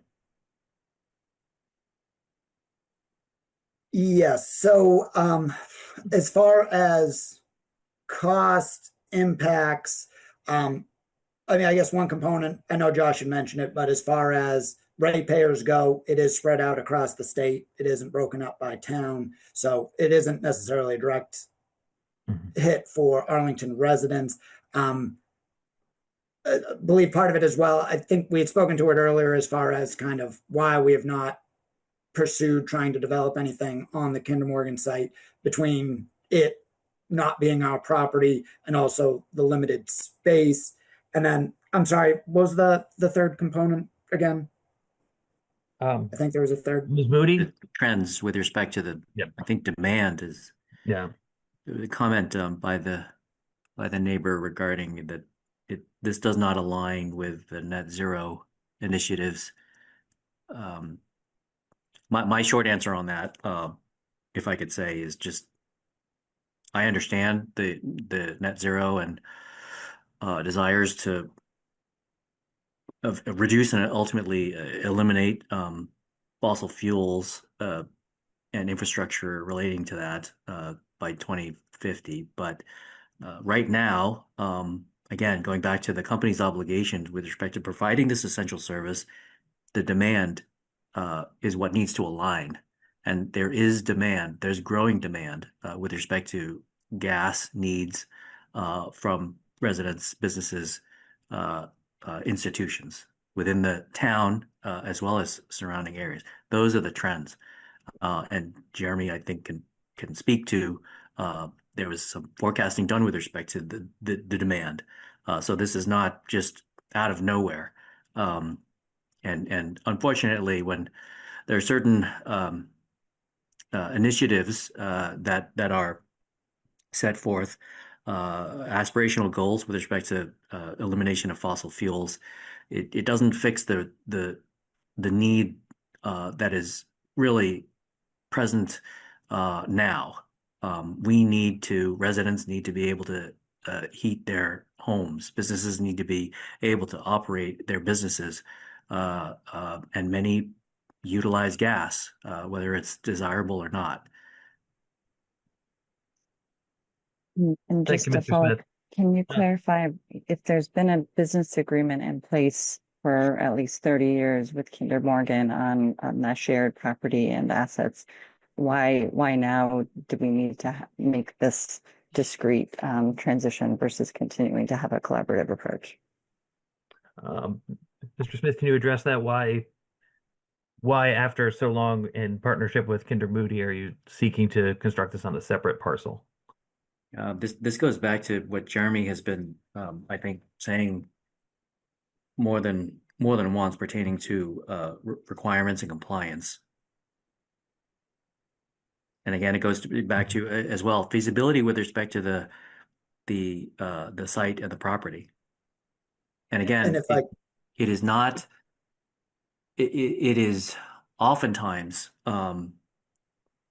you'll find that the company, whether it's a gas asset or whether it's a electric asset, that the company will buy property in order knowing that in the future at some point that they'll have to utilize it. Thank you, Mr. Butler. Did you have a follow-up to that as well? Yeah, just one minor addition is the fact that, yes, we have been sharing that space with Kinder Morgan all this time, but as time goes on, there's always code changes that happen. And when code changes happen, they're not asking us to have less in terms of layers of protection or things of that nature. It's always more, right? Mm-hmm. So there's the building of the existing size, but we are at the point where to have, say, as an example, a third regulator is a requirement as per the Massachusetts Department of Public Utilities. So that's an item that we can't get into this existing vault. And so it is at a natural breaking point where we can't get anything else into this existing building, even if Kinder Morgan were to want us to stay there. And we need to replace all of our piping. So it needs such an extensive overhaul that now is really a natural time for us to make this transition to having all of our assets on our own property. Thank you for that. Ms. Moody? Well done. Thank you. Thank you. Next up is Laura Kiesel. Hi, my name is Laura Kiesel. My address is 84 Lake Street here in Arlington. I am the founder and director of Save Arlington Wildlife. So I just wanted to make a couple of comments just about my concerns regarding the possible adverse impacts this project may have on wildlife. It looks like there are potential for some 1,400 square feet of trees, I think mostly mature pines and oak trees, to be removed. I don't know exactly how many trees that equates to. I think that question was asked, but I don't think it was answered unless I missed it. But I do know that it takes many years, if not decades, for trees to become sufficient wildlife habitat for many species of wildlife and offer adequate cavities for them to nest in. Many more of our wildlife species, especially songbirds, which are having a lot of trouble with climate change, are cavity nesters. And so if we're just replacing that with ornamental, I think it's the arbor vitae, those won't offer cavities. And so many species of songbirds, screech owls, many species of bats, which are many of which are threatened by climate change and white nose syndrome, will lose that. And we already have so much shrinkage of our habitat here in Arlington. I'm also a bit concerned about surrounding the perimeter in fencing, because then our larger mammals like foxes and coyotes will lose that corridor, and that will force more confrontations or conflicts with them, with people and pets. And we're already having an increase of that. I think the company would at least like to think about ways to compromise on that to seem more wildlife friendly. Also in the pictures of other sites to top it off with barbed wire. Barbed wire is a major entanglement issue for birds of prey. They rarely survive once they get shredded in their wings. So those are just some of my concerns about that. And that isn't even addressing the carbon sinks that trees offer for habitat. I mean, these mature oaks are far superior as a carbon sink than the vegetation that's being proposed to supplant it. And we have like a limited timeline on climate change, so we're going to lose those. We're going to lose those sinks, emit a lot of carbon, and we're not putting in something that is going to offset those carbon losses. And so that's a little separate from the wildlife, but wildlife are also very vulnerable to climate change. And so those are just my comments about the project. I would hope that the project would also consider when the development takes place, because I've noticed the town, a lot of times when these development projects happen, the trees are taken down often during the height of songbird migration seasons or times when it's the worst to take down trees. So I just wanted to put that on the table. Thank you for listening. Thank you. Appreciate it. Next on our list is Mr. Jeff Alexander. Hi, thank you, Mr. Chair, for recognizing me. I am Jeffrey Alexander. I live at 59 Tomahawk Road, and we've been here about 12 years. We have kids who are 10 and 13, and we've spent a lot of time in these woods. These are woods that we can reach without crossing a major street, which is big for having small children. When they were really little, we would go and play. They'd, have their adventures, walking amongst the trees and such. It was nice to have a wooded area where the woods were actually dense enough that, we weren't seeing the existing take station when we were in a lot of the areas. And I think, that's something that we would probably lose being in these woods, especially where it looks like, a couple of the sides are protected by the arborvitae, but maybe not everywhere. Since the kids got a little bit bigger, we've, for 8 years now, 9 years, been walking through these woods to go to Stratton School every morning. And more recently, walking through these woods to go on the way to Audison, to the middle school. I think I have two questions. One is, if it were the case that this proceeded and this where this facility was constructed, it might interfere with getting my children from where we live on Tomahawk Road to Audison Middle School safely. And so I don't know if it's within the purview of this board, but if this were to proceed, I would love to see maybe a provision added that there had to be sidewalk on Washington Street, as a potential path through these woods would be eliminated. And I appreciate National Grid not putting up no trespassing signs, because it has allowed my children to walk safely through this area. But maybe a sidewalk would be a nice option, because that would connect basically all the way to where the sidewalk does eventually start. The other question, and Mr. Chair, please tell me if this is an appropriate question to relay to the representatives from National Grid or not, but in general, what would you do if you did not get this permission to build this?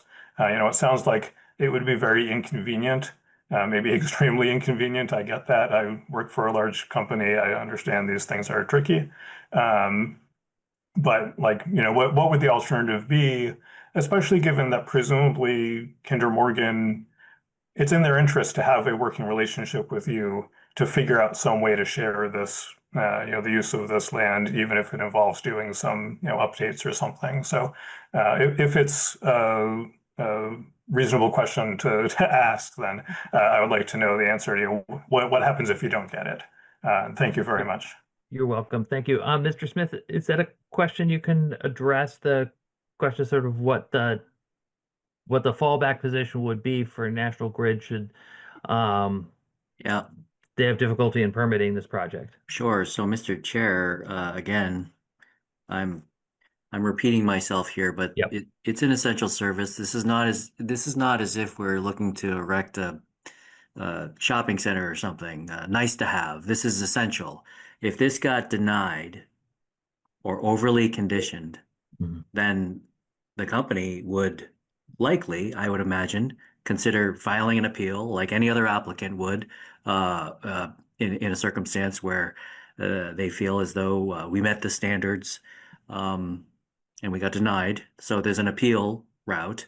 There's also another route that the company could take with respect to going to the state, going to the EFSB and seeking an exemption, and basically override this entire process and seek approval that way, which clearly is not something the company would want to do.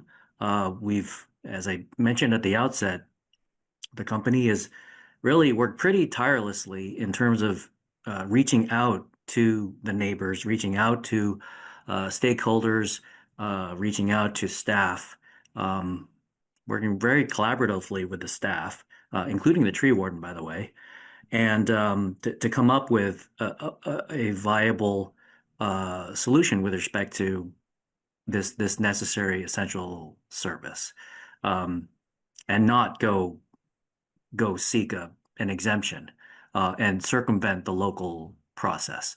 We're immersed into the local process.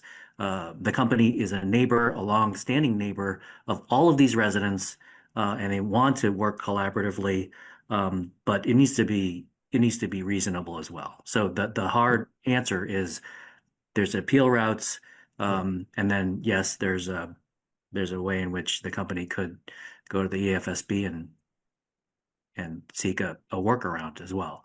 Okay. Thank you for that. I appreciate it. Believe Mr. Alexander, that was his questions. So next on our list is Marina Popova. Hi, thank you. My name is Marina Popova. I live at 255 Ridge Street. So I'm also a close neighbor to this proposed project. I have a couple of questions. So my first question is, again, so hearing all the arguments and, justification of why the existing site cannot be used, I made the following conclusions: that the reason the current site, which is currently used by Boston Gas for this exact purpose that they want to use the new site for, the only reason they do not want to consider, upgrading the existing site is basically the difficulties in the coordination between the, whatever the Kinder Morgan company and them. And the second I heard justification is that they would have to modify the fence so that they would potentially have an easier route to the new site. I mean, if they were using the existing site for moving to that.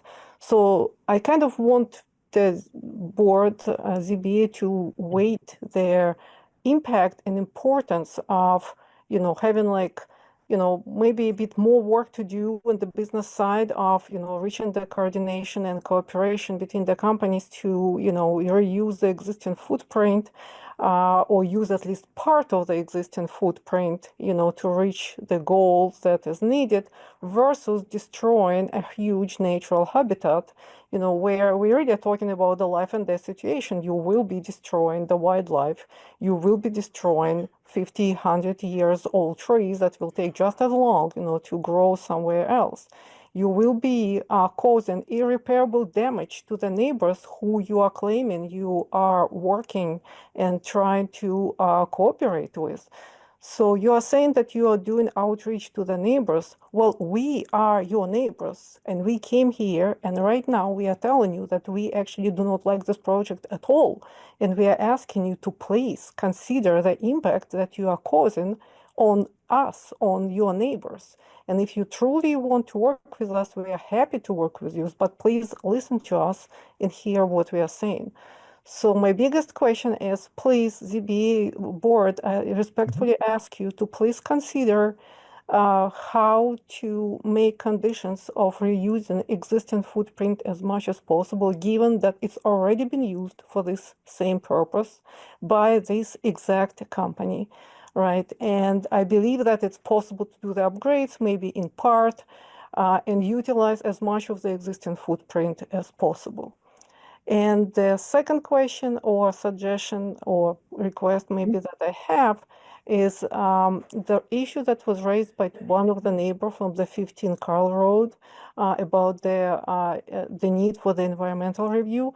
I hoped that the Zoning Board of Appeal will request an independent environmental review that was not conducted and sponsored by the applicant. As then I would have a much better, better face in the outcome of that review. Thank you. Thank you. The next on our list is Marina W, but does not list the last name. Hi there, my name's Marina Wagner. I live on Central Street. I'm a dog walker in the community, so I know the neighborhood well. And I also grew up in Arlington. I've lived in Arlington for the majority of my life. An initial question that I have is, so I know there's been talk of this, but I would like to know what that data from the survey is on the specific number of trees, the makeup of the canopy, the makeup of the community there, what species are relying on this habitat. And I'd like to emphasize the fact that a lot of biodiversity that lives in this small section of land has been forcefully removed from their habitat by the increasing development that has happened in Arlington over the past numerous decades. And these life forms that are not humans, but are just as valuable of living and deserving life, have lived here and, will continue to live here. And I'd like to emphasize the fact that if you remove their habitat, they will go into the neighbors' backyards. They will eat people's cats, and people will be unhappy. And a lot of species, like amphibians, for instance, salamanders, live their entire lives and lay their eggs within half a mile radius of where they were born. And they cannot change that. They are ancestrally in the place that their ancestors were. If you kill where they live, if you deforest an established forest and you kill the habitat that is there to build a natural gas facility, you are exterminating non-human life.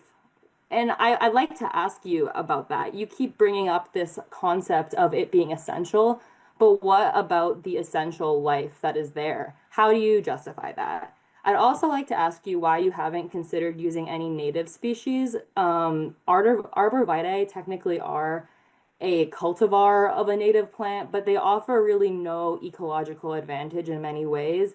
They are really used for screening a lot of times, and oftentimes they cannot even provide offspring and really provide very little ecological advantage. So if you're going to be removing so much habitat, why not put some native species like black chokeberry or inkberry or actual shrubs that could hypothetically fit within your 8 feet if you really need it to be less than 8 feet. But like there are species that depend on the species that are in that area. And, I a lot of these may be rhetorical questions, but if you'd like a focused question, I guess I'll ask, yeah, where is your survey? Where is the data from your survey of the species there? And why have you not considered using straight species native plants in replacement of arborvitae? Thank you. Okay. Thank you. We'll certainly take the question about native alternatives to arborvitae is an interesting question, which the board will have to certainly consider. I don't know the specifics of the report that was prepared on the environment. I will though go ahead and ask Mr. Smith, are there any specifics on the trees? I know that you've been working with the tree warden. I was wondering if you could maybe just speak a little bit to the discussions you've been having with the tree warden in regards to the site. Well, Jeremy can elaborate. We were out there on site with the tree warden. I believe that I think Jeremy and his team met and I know have had numerous discussions with the tree warden as to which trees would need to come down in order to accommodate the project. Those were tagged, and as a result of that, there was a tree plan that was produced. We submitted that as part of our application, so that is in the materials that we submitted. To add on that, if I Yeah. may. So the tree plan itself, the intent of that tree plan survey was not to identify all of the trees that are within this area. Anything that is outside of the buffer zone is actually exempt from the tree permit, to the best of my knowledge, and we would not need any permit at all to be able to cut down those trees. The intent of the tree plan was to walk the site with the tree warden, identify trees that were larger than 6-inch diameter at breast height, and then he had provided the speciation. We had tagged those and then GPSed the locations so that all of the trees that are within the buffer zone are getting paid for as part of our application for the tree permit. So just to clarify on why it's sporadic, that is what it was all about, locating trees in the buffer zone and nothing more. Great, thank you for that. Next on our list is Brian Gannon. Mr. Gannon, you're on. Hello? Oh, there you go. Can you all hear me? We can, yes. Great. Hello, thank you. My name is Brian Gannon, 231 Mountain Avenue in the Turkey Hill neighborhood. I know we're at time. Quickly, my question and kind of confusion is the nature, the catalyst for this project. Mr. Butler, you mentioned was missing documentation, and I'm just I'm unclear on, is it an issue of missing documentation versus an issue of obsolete facility? And could you speak to that, or maybe I misheard earlier on? Mr. Butler, can you address that question briefly? Yes. So I'll rephrase it to, it's not necessarily missing documentation. It was previously not required documentation that, due to incidents in San Bernardino in, I think it was 2010 or 2011, that's what the PHMSA mega rule came out in response to. And that's when the records requirement came out. And this happens to be a station that we didn't have it because we didn't need it at time of construction. It's not uncommon for a lot of our older stations to not have the documentation, which is why we have similar projects to this. Okay, and a follow-up, even though Mr. Butler. if it could, yeah, just if the follow-up would be, how is it that whatever is missing cannot be obtained by way of, I don't know, facilities condition assessment or, what have you, versus a whole hog new construction? So, Mr. Butler, is there a, I guess the question is there a way to generate the documentation without having to do reconstruction? Yep. So the issue is the records that are required. So to use, say, a piece of pipe as an example, a piece of pipe for, say, we move forward with this project, when we buy the pipe to do this project, we'll get what's referred to as a material test report, which has the chemical composition, the yield stress of that pipe. Basically, there's a whole slew of tests that need to be done on materials prior to installation. And then once you have that record, you need to maintain that record. That was previously not a requirement. So those tests may have been done, but there is no paper trail.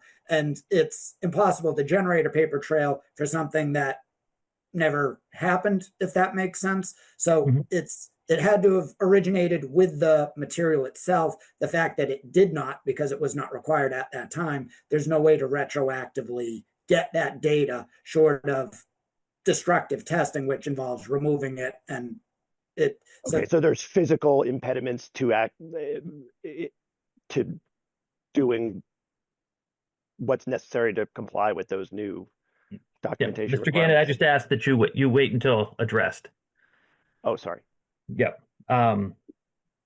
So I believe that where you were headed with that question, Mr. Butler had addressed that there is not a way to generate the documentation on the background of the materials because it was not provided at the time of manufacture and fabrication, and the testing that would be required to generate the kind of documentation that's required would be destructive to the materials themselves.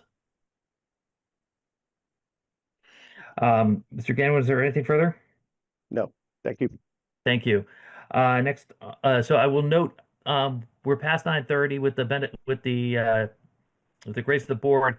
There are 5 people who have their hands up. I would like to continue with those 5, but I'll ask that once we have completed with those 5, we will go ahead and close public comment at that time.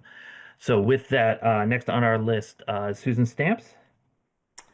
Thank you very much, Mr. Chairman. I'm confused by the map. I'm sorry, address to the record. I'm sorry, Susan Stamps, 39 Grafton Street. I'm on the tree committee, but I'm speaking as an individual. I walked the site last weekend and I'm looking at the map and I'm trying to figure out, are you taking down all the trees on the property or just around where it looks like the facility will be built, which looks like maybe a half the property kind of in the center? Mr. Butler, can you address the extent of the required tree removal? Yes, the tree clearing will be limited to what is necessary for the development of this site. Everything else that is outside of this kind of line type that you see here, everything else would stay wooded as it currently stands. Oh, okay. And the arborvitae would be just around the actual building, Mr. not Butler? around the periphery of the property. Correct. And I would add, this is, so in terms of it being arborvitaes, from our forestry department, this was a recommendation for speciation, just based off their experience. These tend to grow well. If there was other thoughts, that we would be amenable to altering kind of what we have currently planned in terms of the screening trees. I'd like to suggest that maybe instead of the arborvitae, which I understand it is a great screening tree, but I think Laura Kiesel made a good point about wildlife habitat. I'm just wondering if you can plant sort of medium-sized regular native trees, and then some understory bushes like with berries on them and things for wildlife, so that you end up getting pretty much as much coverage as you have with one solid arborvitae, but it's much more wildlife friendly. And I know that the tree warden could help you pick out the species that would be good for that spot, around the building. Thank you, Mr. Butler. So you're saying that that National Grid would be amenable to a discussion about selection of alternate trees that may be more beneficial to the site and the wildlife of the site. Correct. Yes, I was just going to add the caveat that it would need to be reviewed and approved by our forestry internally as well. So I just to make sure we're on the same page. Okay. Also, so there will still be trails left on the property? Mr. Butler, I believe there's no intent to disrupt the paths that are outside the area where you're working. Is that correct? Correct. Yes, they're based off of our current design. There should be at least one path left through the property. Yes. I'm just wondering if as part of the project you could improve the path, maybe build it up so that there's less impact on tree roots of nearby trees, perhaps. Maybe bring in a whole bunch of dirt and just build them up and make them better paths, and something to consider. It's kind of an amenity for the neighborhood, but also if people are going to use it, it'd be nice to have something that is going to be better for the wildlife habitat there. Maybe even wood chips. I don't know. That's something that's something, Ms. Stamps, we can take into consideration. Are there additional points? Yeah, a couple things. One is section 6.3 of the zoning bylaw requires if there's going to be development of a property that there be street trees planted every 25 feet in front of the building, and you front on both Washington Street and Mohawk, and even a little bit on Mountain Ave. So I'm wondering if there's been any, and I realize that there's no sidewalk and tree strip there. So I'm wondering if you can intentionally along those boundaries, well, that 6.3 of the zoning bylaw says that if there is no tree strip or sidewalk area to plant trees on, then it can be more on the interior of the property, but as close to the boundaries as possible. So perhaps the ZBA could take a look at that and see if they could work with, if they feel that that 6.3 applies, which I believe it does. It applies to all developments fronting on a public way. So I think we might maybe, rather than just leaving the existing trees there, which might be kind of weedy trees, or maybe they're Norway maples, I don't know what they are, you could actually plant a lot of better quality, larger shade trees.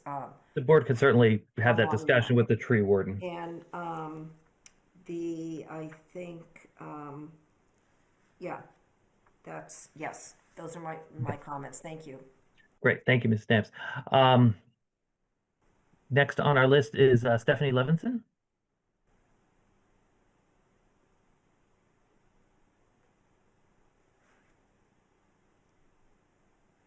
Hi.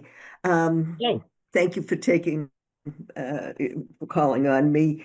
My name is Stephanie Levinson. I live at 38 Tower Road, which is at the bottom of the hill in the woods. When I spoke with Matt O'Brien from the gas company, I showed him a large part of the woods at the end of Tower Road that had burned down, and no trees have ever been replanted.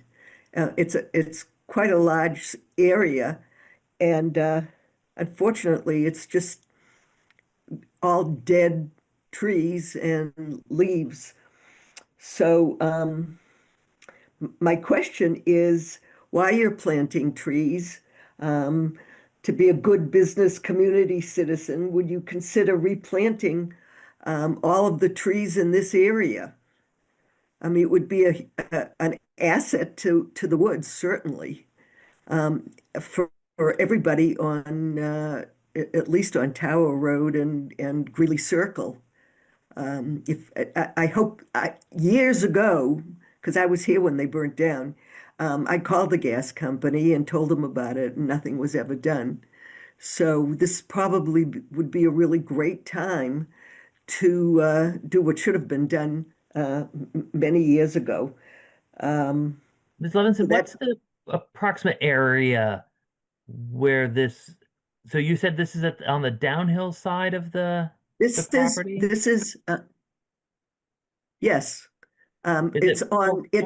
So I live on 38 Tower Road. Okay. It's across from Tower Road, on the sort of side where Greeley Circle and Tower are. Okay. Okay. So it's not at the Washington Street end, it's at the other No, end. this is pure Tower Road. Okay. Okay. And as I said, there was this huge fire there at one point many years ago. Okay, so that's one thing. The other thing is that I hadn't even considered the water flow that people were talking about, and the roots, being taken down from the trees and everything. And I personally am right at the bottom of all of that. So could you explain to me one more time what you're going to be doing for, so the water flow coming down the hill won't happen? Mr. Butler, can you just address the stormwater provisions that you're considering at this time? Yes. So as we had mentioned earlier, the intent as of right now would be, so for the developed site, there would be a trench drain that goes around the perimeter. So think of it as kind of like a narrow catch basin. Basically, it's a water collection mechanism that will route water that is coming from the impermeable surface to a bioretention area that'll be developed at this kind of corner pocket of the site for infiltration. Thank you. Okay, thank you. Ms. Levinson, did you have something further? No, I just was wondering if people would consider, if you folks would consider planting trees in that dead area. Or at least come down and take a look at it. Perfect. We'll definitely put that into consideration. Thank you. Next on our list is Vishwesh Patil. Hi, this is Vishwesh. So my address is 304 Washington Street. So I'm right in front of you guys. So I think my request, right, to the board would be to, as many of us have raised here, is the safety of the pedestrians and the kids. It's on a downhill road and there's a blind spot. Obviously, I live here for 10 years. My kids have grown up here. Now they go to Stratton. I have like 10 and 8-year-old kids. Both were born here. So I would consider some kind of sidewalk or something that the National Grid should also evaluate, especially when the station is up and running. And now there are 2 stations here. I have seen many cars parked on the streets at the time of the work, and these cars basically create like blind spots for not only kids and people walking with dogs, but also for the other cars coming from the other side. So there has to be some provision. As a request would be to, when the National Grid people are coming to work, maybe they park on their property and there is some provision for them to park their trucks on their property and try to avoid creating these blind spots for especially kids walking on the streets. Thank you very much. It's very helpful. Thank you. Thank you. Next on our list is Laura Souza. Hi, I just want to make a comment and share my experience with the gas company. So If I could just ask, Ms. Souza, before you start, I just need to ask your address for the record. Apologies. Oh, yeah, 6 Greeley Circle. 6 Greeley. Thank you so much. Born and raised in Arlington, 58 years. Proud of it, love Arlington. Until I see these things happen. So I do not even have gas and am not allowed to have gas at my house. And yet you're asking me to accept this infrastructure to be built in the residential area of 1,400 square feet, which is bigger than my 3-bedroom house. And you're saying it's only going to be maximum 14 feet high, which means the footprint is going to be even bigger than my 3-bedroom house. This is devastating to that area, as everybody has said. The wildlife, the treescape. I had to have my sewer line replaced, and I couldn't even have the town tree taken down. I even volunteered and said it's obstructing my line. The tree warden wouldn't let me have the town tree taken down, and I even said, put up 2 more trees on my property and I'll take care of them. It was not acceptable because the tree was not damaged. This is a lot of tree coverage that's going to be taken down. For 1,400 square feet, how much of that device is going to be replacing the existing equipment, and how much are you really going to put of that 1,400 square feet towards your future expansion, of which you hope people will not be going, to new devices that are better for the environment?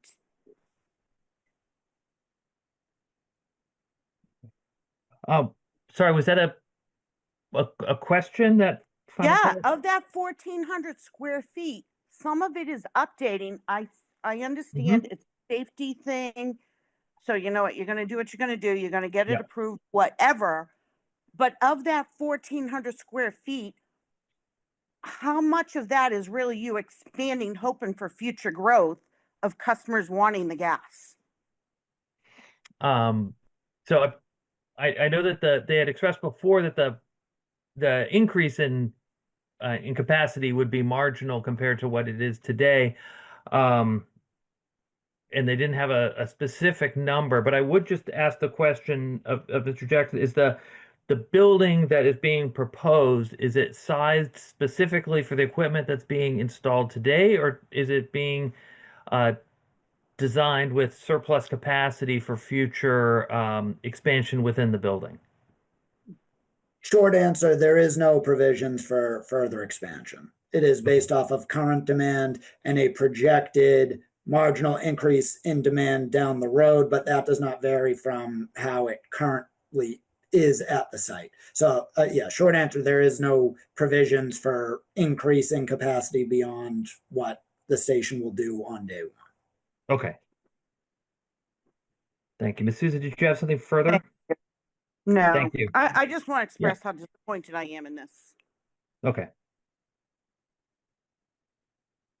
Thank you so much. Next on our list is Jim Marr, and he will be the final person on the list tonight. Thank you, Mr. Chairman. Thank you, the board, for taking all the comments tonight and just sort of all the feedback from the local community here. I live at 26 Tomahawk Road. I'm essentially one house away from the site. And it's not a question, it's more of a comment on here. After hearing a lot of what's been said and the applicant's responses to a lot of the questions, it seems to me, just to sum up, that this is a residentially zoned parcel that the applicant owns. And they're here in front of the board looking for an exemption based on the provision of an essential service or an essential need. But it seems to be established that the service is currently being provided on the Kidder Morgan site. The current infrastructure is not out of compliance with anything. It's been a little murky whether it's federal, state, national grid standards, but I think it was established earlier that the service station is not currently out of compliance. And it was also stated that any potential issues to get into compliance could be resolved on the current site, on the Kidder Morgan site. So when I hear the applicants say that the exception is for an essential need, it sounds to me it's more like an essential want. It would be great for National Grid's business to be able to establish their assets on their land. I understand that. But to come in with a lot of pushback from the local neighborhood and, a lot of surrounding neighbors to come and ask for an exemption to the zoning law based on something, I have not heard where this is really an essential need that can't be solved in any other way, particularly upgrading what's already there, upgrading the structure that's been in place for 75 years or 100 years or whatever this has been. I just don't think this qualifies. This isn't looking for an exception of a setback for a small residential addition or something. This is a residential neighborhood that has coexisted with the take station that's there.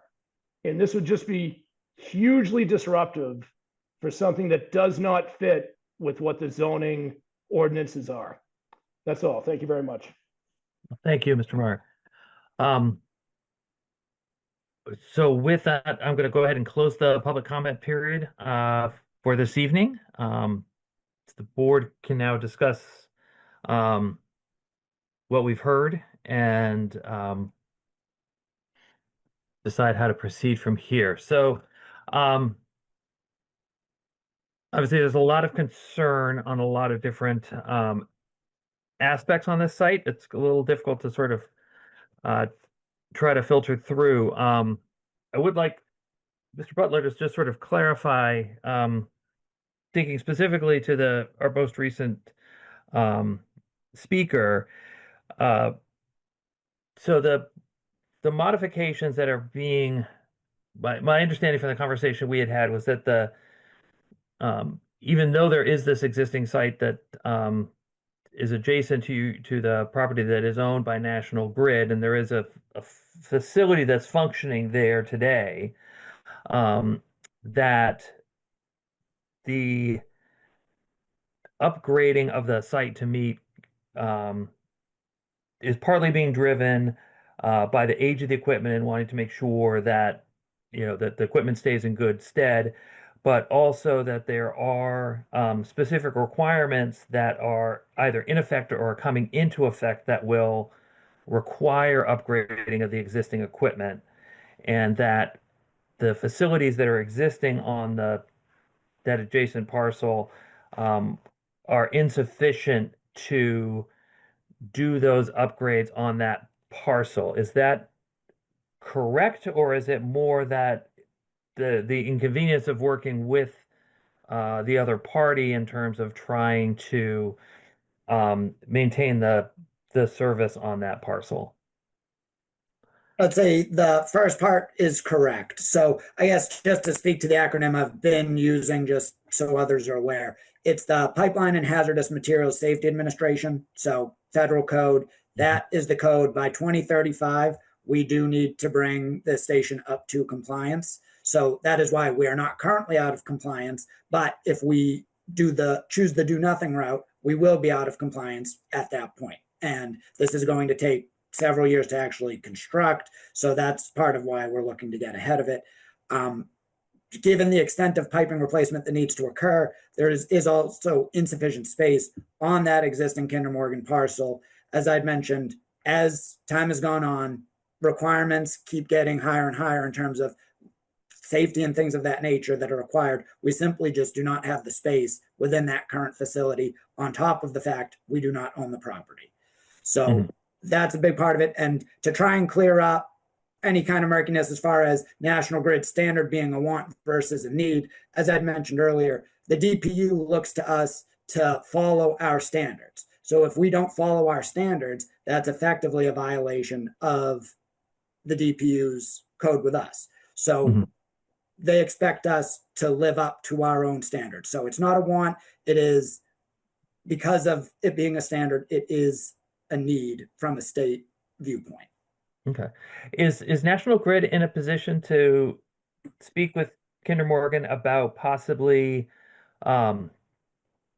reducing the infrastructure on their site at the conclusion of your project, to see if there's a way to sort of minimize what they have on site, because a lot of the service is being transferred to you? Is that a conversation that National Grid is able to have with them, or is that would that be a problem? I think it's, Josh, I'll defer to you to confirm, but I think it's a conversation that could be had. But given the fact it's not our property, we can't make any sort of guarantees or promises as far as how that would go. It's something we could bring to them, but given that they really don't have a horse in this race, I don't see that going in a very positive direction in the interest of transparency. I echo that. And Mr. Chair, if I'm understanding what your comment or request is, I think what you're saying is when and if this National Grids project gets constructed and completed and it's operational, that where Boston Gas is currently occupying on the Kinder Morgan site, when that equipment is removed, then could we somehow convince Kinder Morgan to use the area of land that the company had previously been occupying and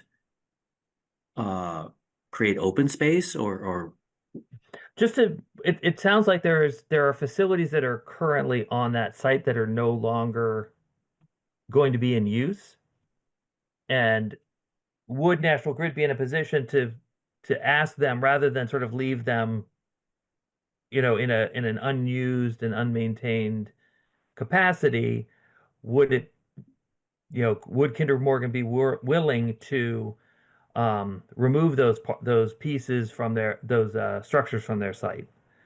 It's nothing that the board would be in a position to require in any way, shape, or form, but just that because of your relationship with them, would National Grid be willing to have that conversation with them that, if there are facilities on their site that are no longer in use, rather than just abandoning them in place, would they be willing to remove them? Yeah, always willing to have the dialogue, Mr. Chair. Mhm. I'll remind you that the main one of the main components that the company is currently occupying on the Kinder Morgan property is an underground vault. Okay. So Mr. when Chair- that goes away, I mean, and Jeremy, I Mhm. don't, correct me if I'm wrong, when Boston Gas ceases to use that or need that, I'm guessing the company would remove that vault as opposed to Correct, leaving it in yes. place. But it's underground. Mhm. But by its removal, it might create there may be some options for in the future. We're sort of thinking down the line, like in terms of trying to restore possibly some of the site in the future. Understood. But obviously, there's nothing that would preclude them from selling it, to a residential developer and could be redeveloped as a house. I mean, that's always um, an option.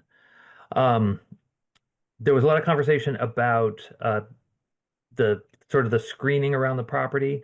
Um, the is there a necessity for the barbed wire at the top, or is that just where does that is there a large incidence of break-ins of this kind of facility? It's not uncommon. Yeah, I don't have hard numbers, but I mean, if people tend to see a fence, it's not uncommon for people to go over the fence, right? So I would say it is a standard for us to provide barbed wire at the top of our fences. Okay. Do you ever consider a different fencing material apart from chain link? Have you ever done sort of like more like a metal bars or, metal pickets or things like that? Or do you mostly do chain link for your facilities? We typically do chain link. That's not to say we wouldn't be open to other thoughts if there was something that others felt could be better. But that is typically what we do, yes. Okay. Yeah, Mr. Chair, it's really utilitarian in nature. The main function, absolutely, first and foremost, is security. Okay. So there's not only is it chain link, but again, going back to the electric substations, the weaving now has become essentially breach proof, where the weaving of it is smaller, so that it's more difficult to climb and breach the fence, plus the barbed wire. Again, it's people, these are extremely important, essential assets that need to be protected. Okay. And there were several people who had spoken about the planting that's proposed, the arborvitae, not necessarily being a local native species. I think certainly I would be interested in finding out if there are some better alternatives that would be acceptable to National Grid that would sort of help to maintain the environment, be more native, be more wildlife friendly. So if that's something, the conversation you could have with your forestry team to see if there's something that could be done along those lines. Yeah, again, Mr. Certainly a Chair, conversation. happy to happy to have that dialogue. And one of the neighbors who I believe she said she's on the tree committee. I think suggested us reaching out to the tree warden. We're happy to do that. Okay. Yeah, that would be great. And also, it was mentioned that the zoning bylaw that requires the planting of street trees. I know I personally want to try to find out how that applies to a site like this, where it's essentially, for the most part, a forested site. Does it still apply? How would the town apply it? So that's something that I do want to look into. So one question that had come up was about the maintenance of the the long-term maintenance of the site, that there really hasn't been much maintenance of the site because it's just sort of been left as a wooded lot, has not had a lot of improvement to it, has not had a lot of cleaning done to it. And as one neighbor had noted, there had been a fire in the past, and there had been, no real restoration after that fire. Um, what would be the maintenance schedule from National Grid should they proceed with this in terms of the plantings that they're proposing? Um, would National Grid be committed to, annual evaluations and replacement of plants that did not thrive for a period of, say, 5 years? Is that something that the National Grid would be amenable to? We're just sort of trying to make sure that whatever planting is done establishes itself and becomes a permanent part of the landscape.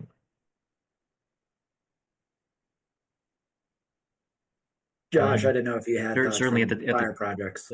So first of all, I think it's in everyone's best interest, the neighbors, the board, the company, to ensure that when trees get installed and planted, that they have the best chance of surviving. So that's in part, Jeremy had mentioned before, there's certain height limitations and maturity levels that the company usually follows in terms of guidance with respect to installation of trees.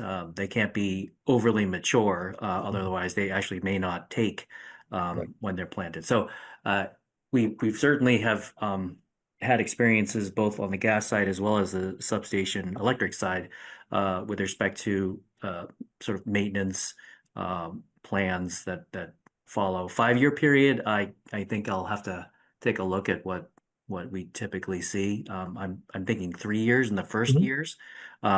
But honestly, if a tree gets planted, if the board just chooses to condition certain trees be planted, and if they die, I think it's probably on the company to have to replace it.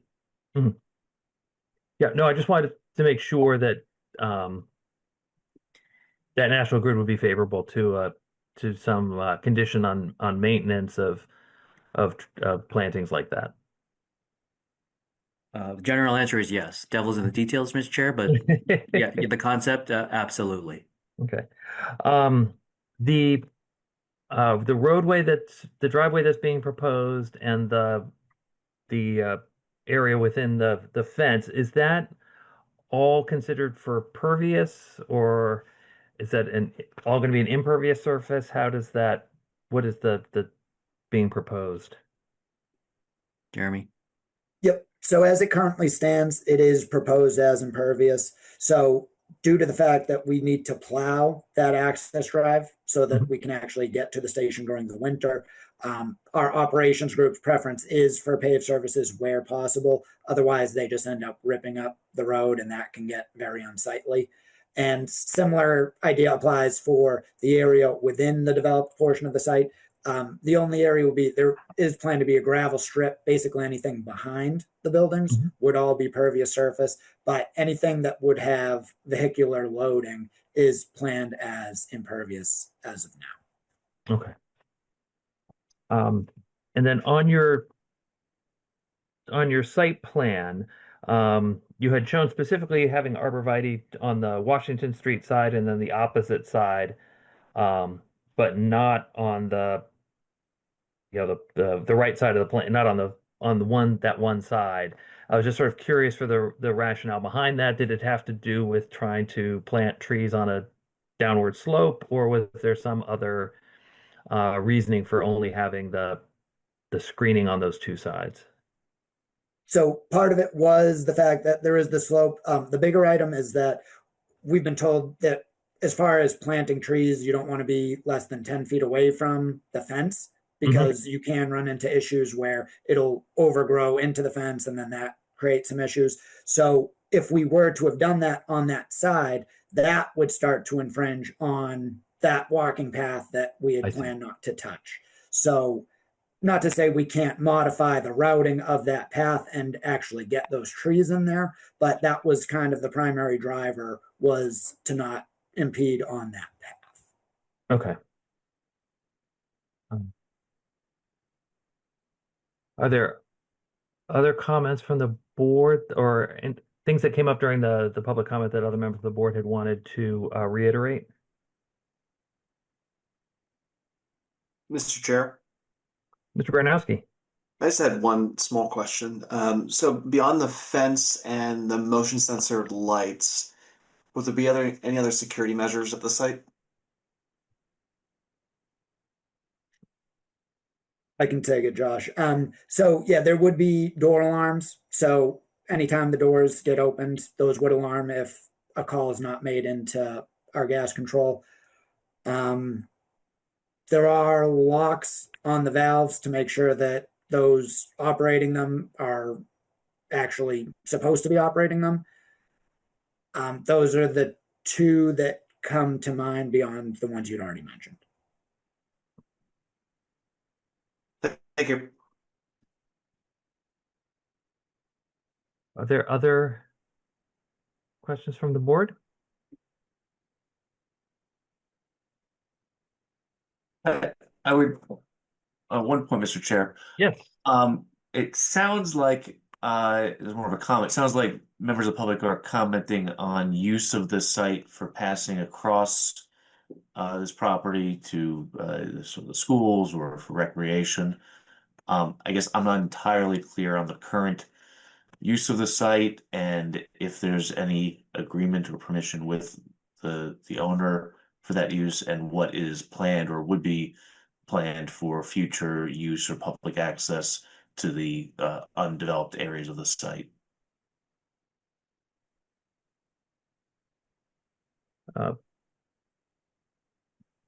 I can start off by saying I think one of the questions was whether there's actually some type of a license or agreement, an easement with respect to the use of the property for trails and other access, I believe, perhaps by the general public. Answer on that is no. We ran title on this, and there's nothing that we found with respect to any kind of a grant in that nature. And the company is they're not intending to grant public access to their property either. Again, that's not to say that we're not looking to. It's not to say that we're looking to eliminate all of the paths. I think we're pretty clear that we're not doing that. But there's no express rights existing or intended for the public to be traversing all over this private property. Okay.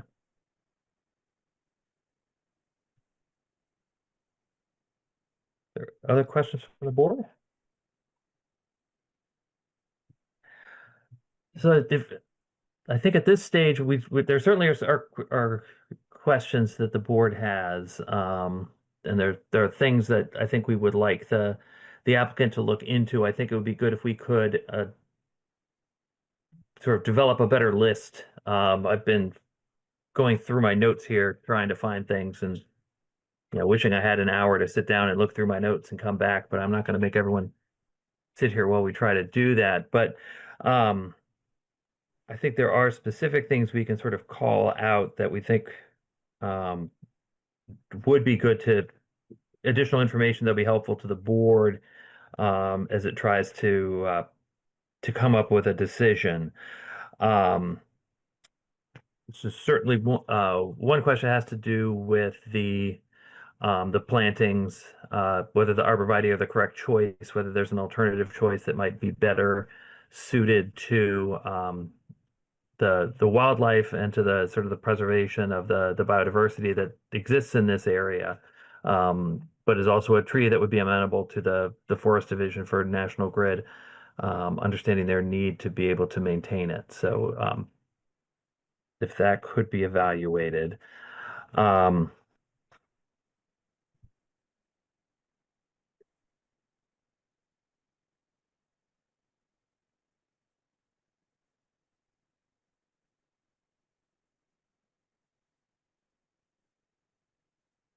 I think I'm going to try to find out from the planning department sort of what their interpretation is of the bylaw that requires the planting of street trees in a situation such as this, because this is not a typical place where this comes up. So I would like to get their input on this.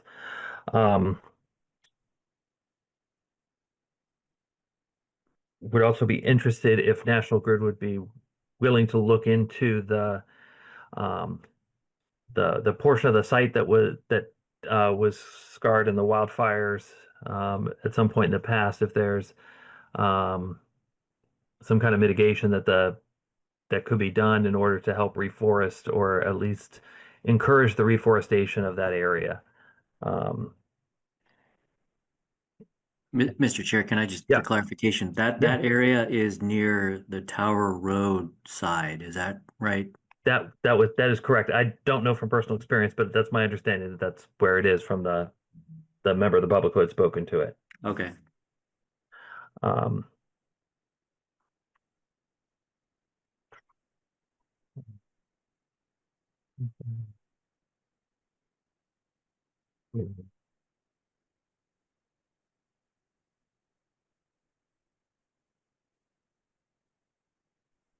Are there does other members of the board have things that come to mind? Bradley, feel free to. Mr. Chair, Yes, sir. Mr. Baranowski.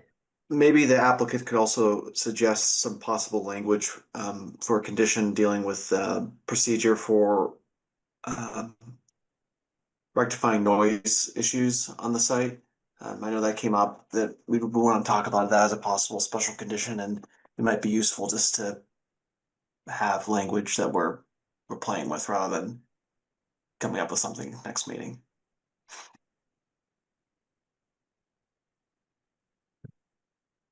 Thank you for that comment. And Mr. Chair, just from my notes on that comment, I think I believe the comment was a mechanism by which complaints would be taken and the logistics, I guess, of how they would be handled or facilitated. Is that the point? Yeah. So I think it had been put forward that the intent was that the new building would have no greater noise impact than the existing building. And so it's a little bit about how that would be evaluated and how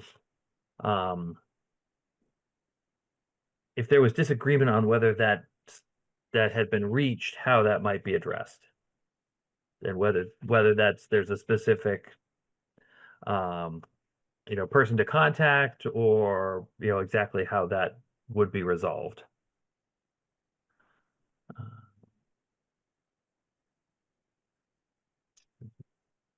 Well, I guess on that front, that wasn't how I understood the discussion on that, because I don't want there to be some type of inference that or insinuation that or guarantee, I think was the term Jeremy used. Yeah.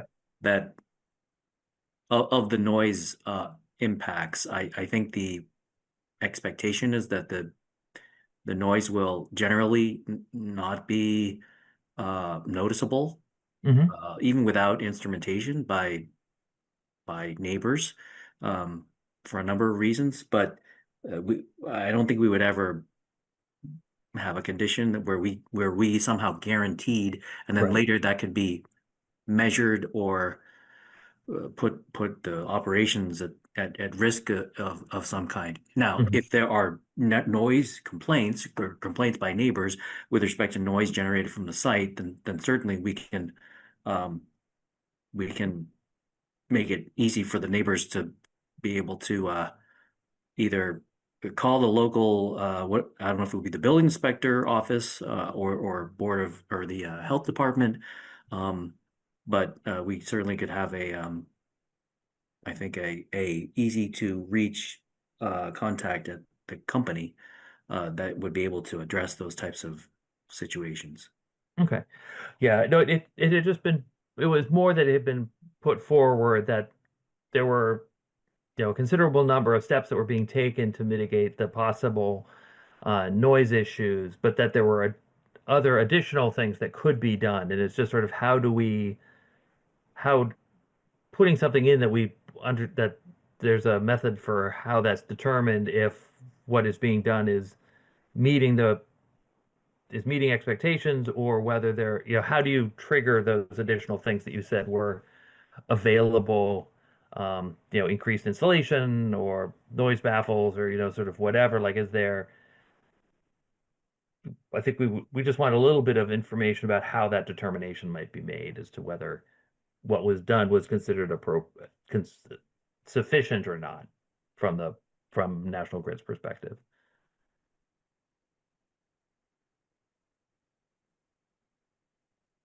Yeah, I mean, in short, Josh, I guess we would, as long as there's complaints, we would look to rectify the issue, right? Okay. And there's several steps that we can take, as you mentioned, additional insulation, whether it be noise baffles along the fence, whether it gets as far to the point that we'll need to actually maybe put in like a smaller encasement around any exposed pipe if that were to be the issue. Like, there are options that we have been exhaustive in the past to make sure that neighbors aren't taking on unnecessary burden from our stations.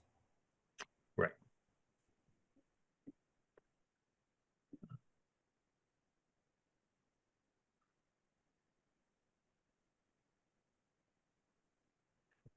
So, I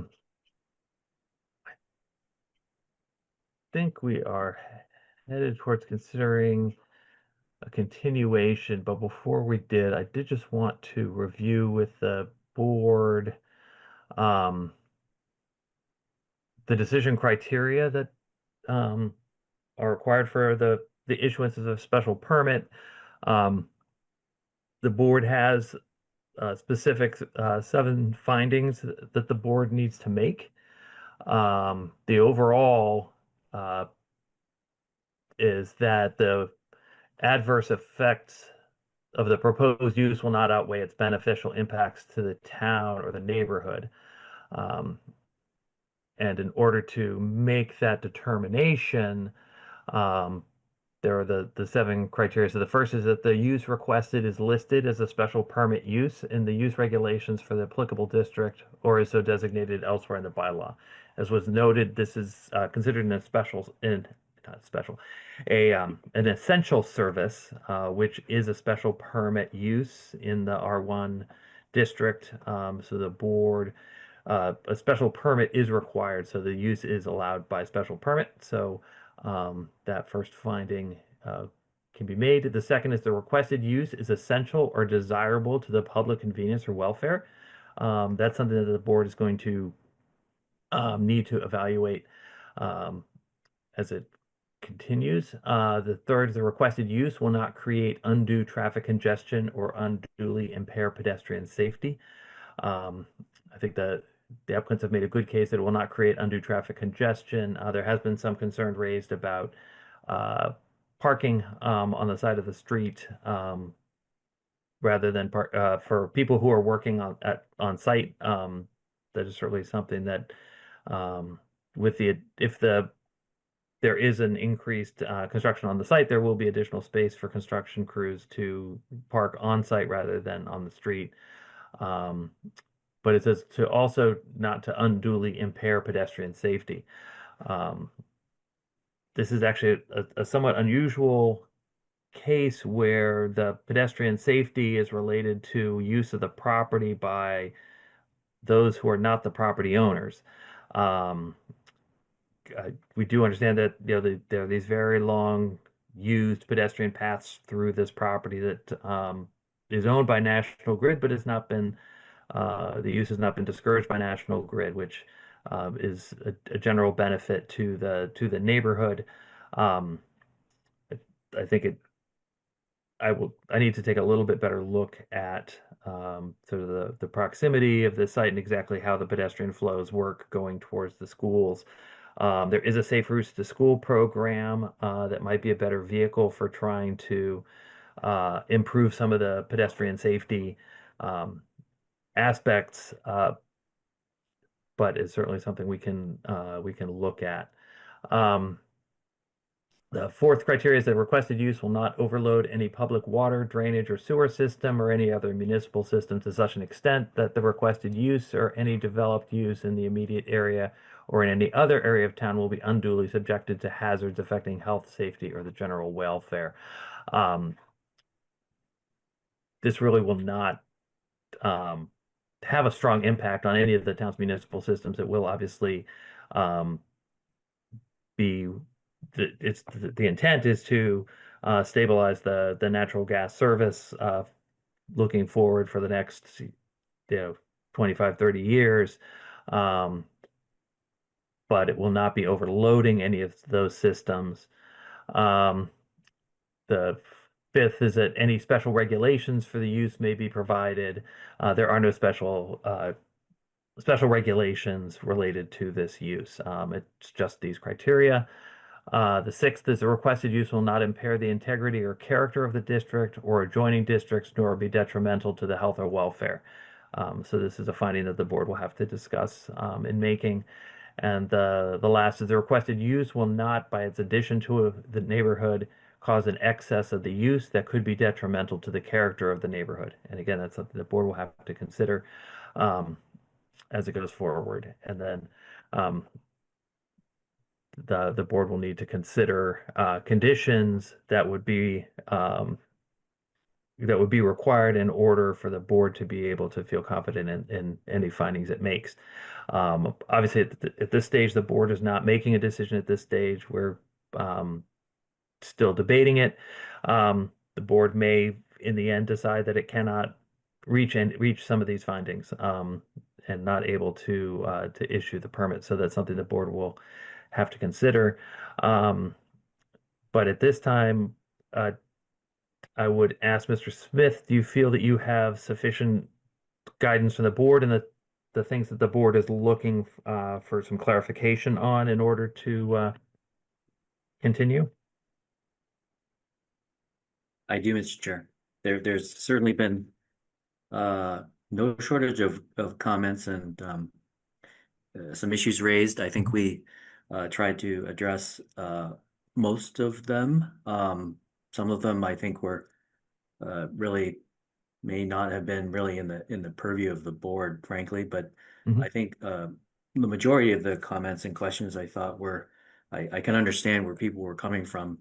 And the last few items that you had called out were, which I count 1, 2, 3, 4, 5, about 5 or 6 specific items that we can do a little homework on and come back and report back to the board with some more information. I think I'm all set. Jeremy, please feel free to weigh in on that. I think you covered it. I think we have some work that we can do on it. So yeah, thank you for the time. I guess it's the big one. Appreciate everyone coming out and expressing concerns, feedback, all appreciated. So good by me. Thank you. Is there anything further from the board that they would request? Just one passing comment, Mr. Chair. Mr. DuPont. I know that Mr. Smith had said that the National Grid would not give public access. And so I do have a bit of a concern that if there's no actual agreement for access, that then people who are coming onto the property are essentially trespassing. I don't know if that's your understanding of the legal status of people who are there who don't have legal access.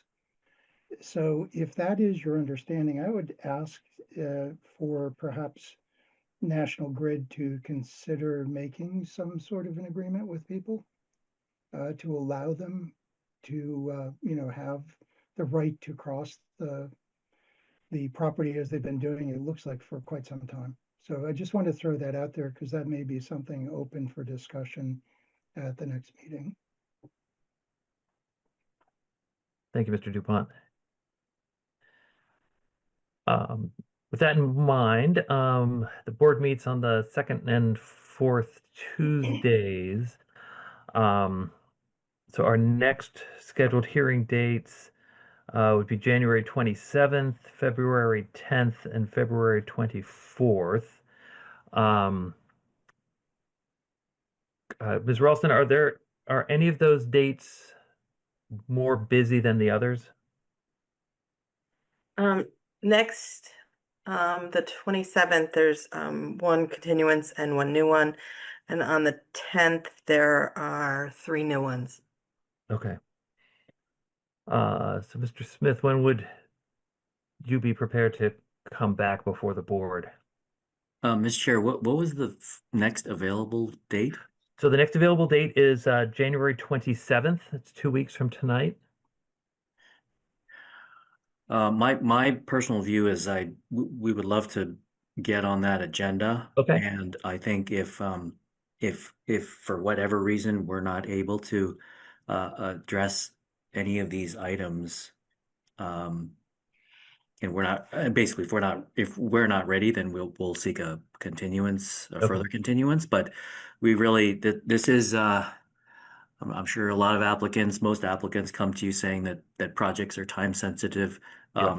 This one is, I won't get into all the details of it, but there's a ton of work that goes into the planning for these types of special projects. And it is time sensitive.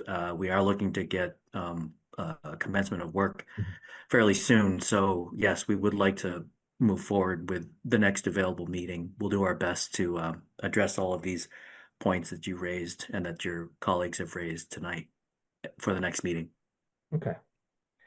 Great. So with that, I move that the Zoning Board of Appeals for the Town of Arlington continue public hearing on docket 3880 307 Washington Street to Tuesday, January 27th, 2026 at 7:30 p.m.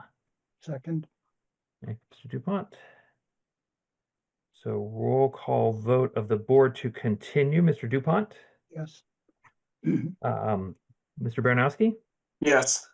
Mr. Rosenberg? Yes. And the chair votes yes. We are continued on 307 Washington Street. Thank you so much to the applicant for everything, and especially thank you to all the members of the general public who came out for this hearing. We really appreciate your comment and your input. It's really valuable to us as we proceed to understand your needs and concerns as they relate to this project. So thank you all for being with us this evening as well. Thank you, Mr. Chair. You're welcome. So that is the end of our public hearings for this evening. As we had noted briefly before, the next meeting of the board is on January 27th. There is a continuation of, I want to say it's 190 Park Avenue, I think, or 190 Mystic Valley Parkway. I can't remember. It's that house there on the corner, which had appeared for the first hearing back in December. And there is a new case on that, as Ms. Ralston had just noted, and then on the 10th, there's 3 new cases as well.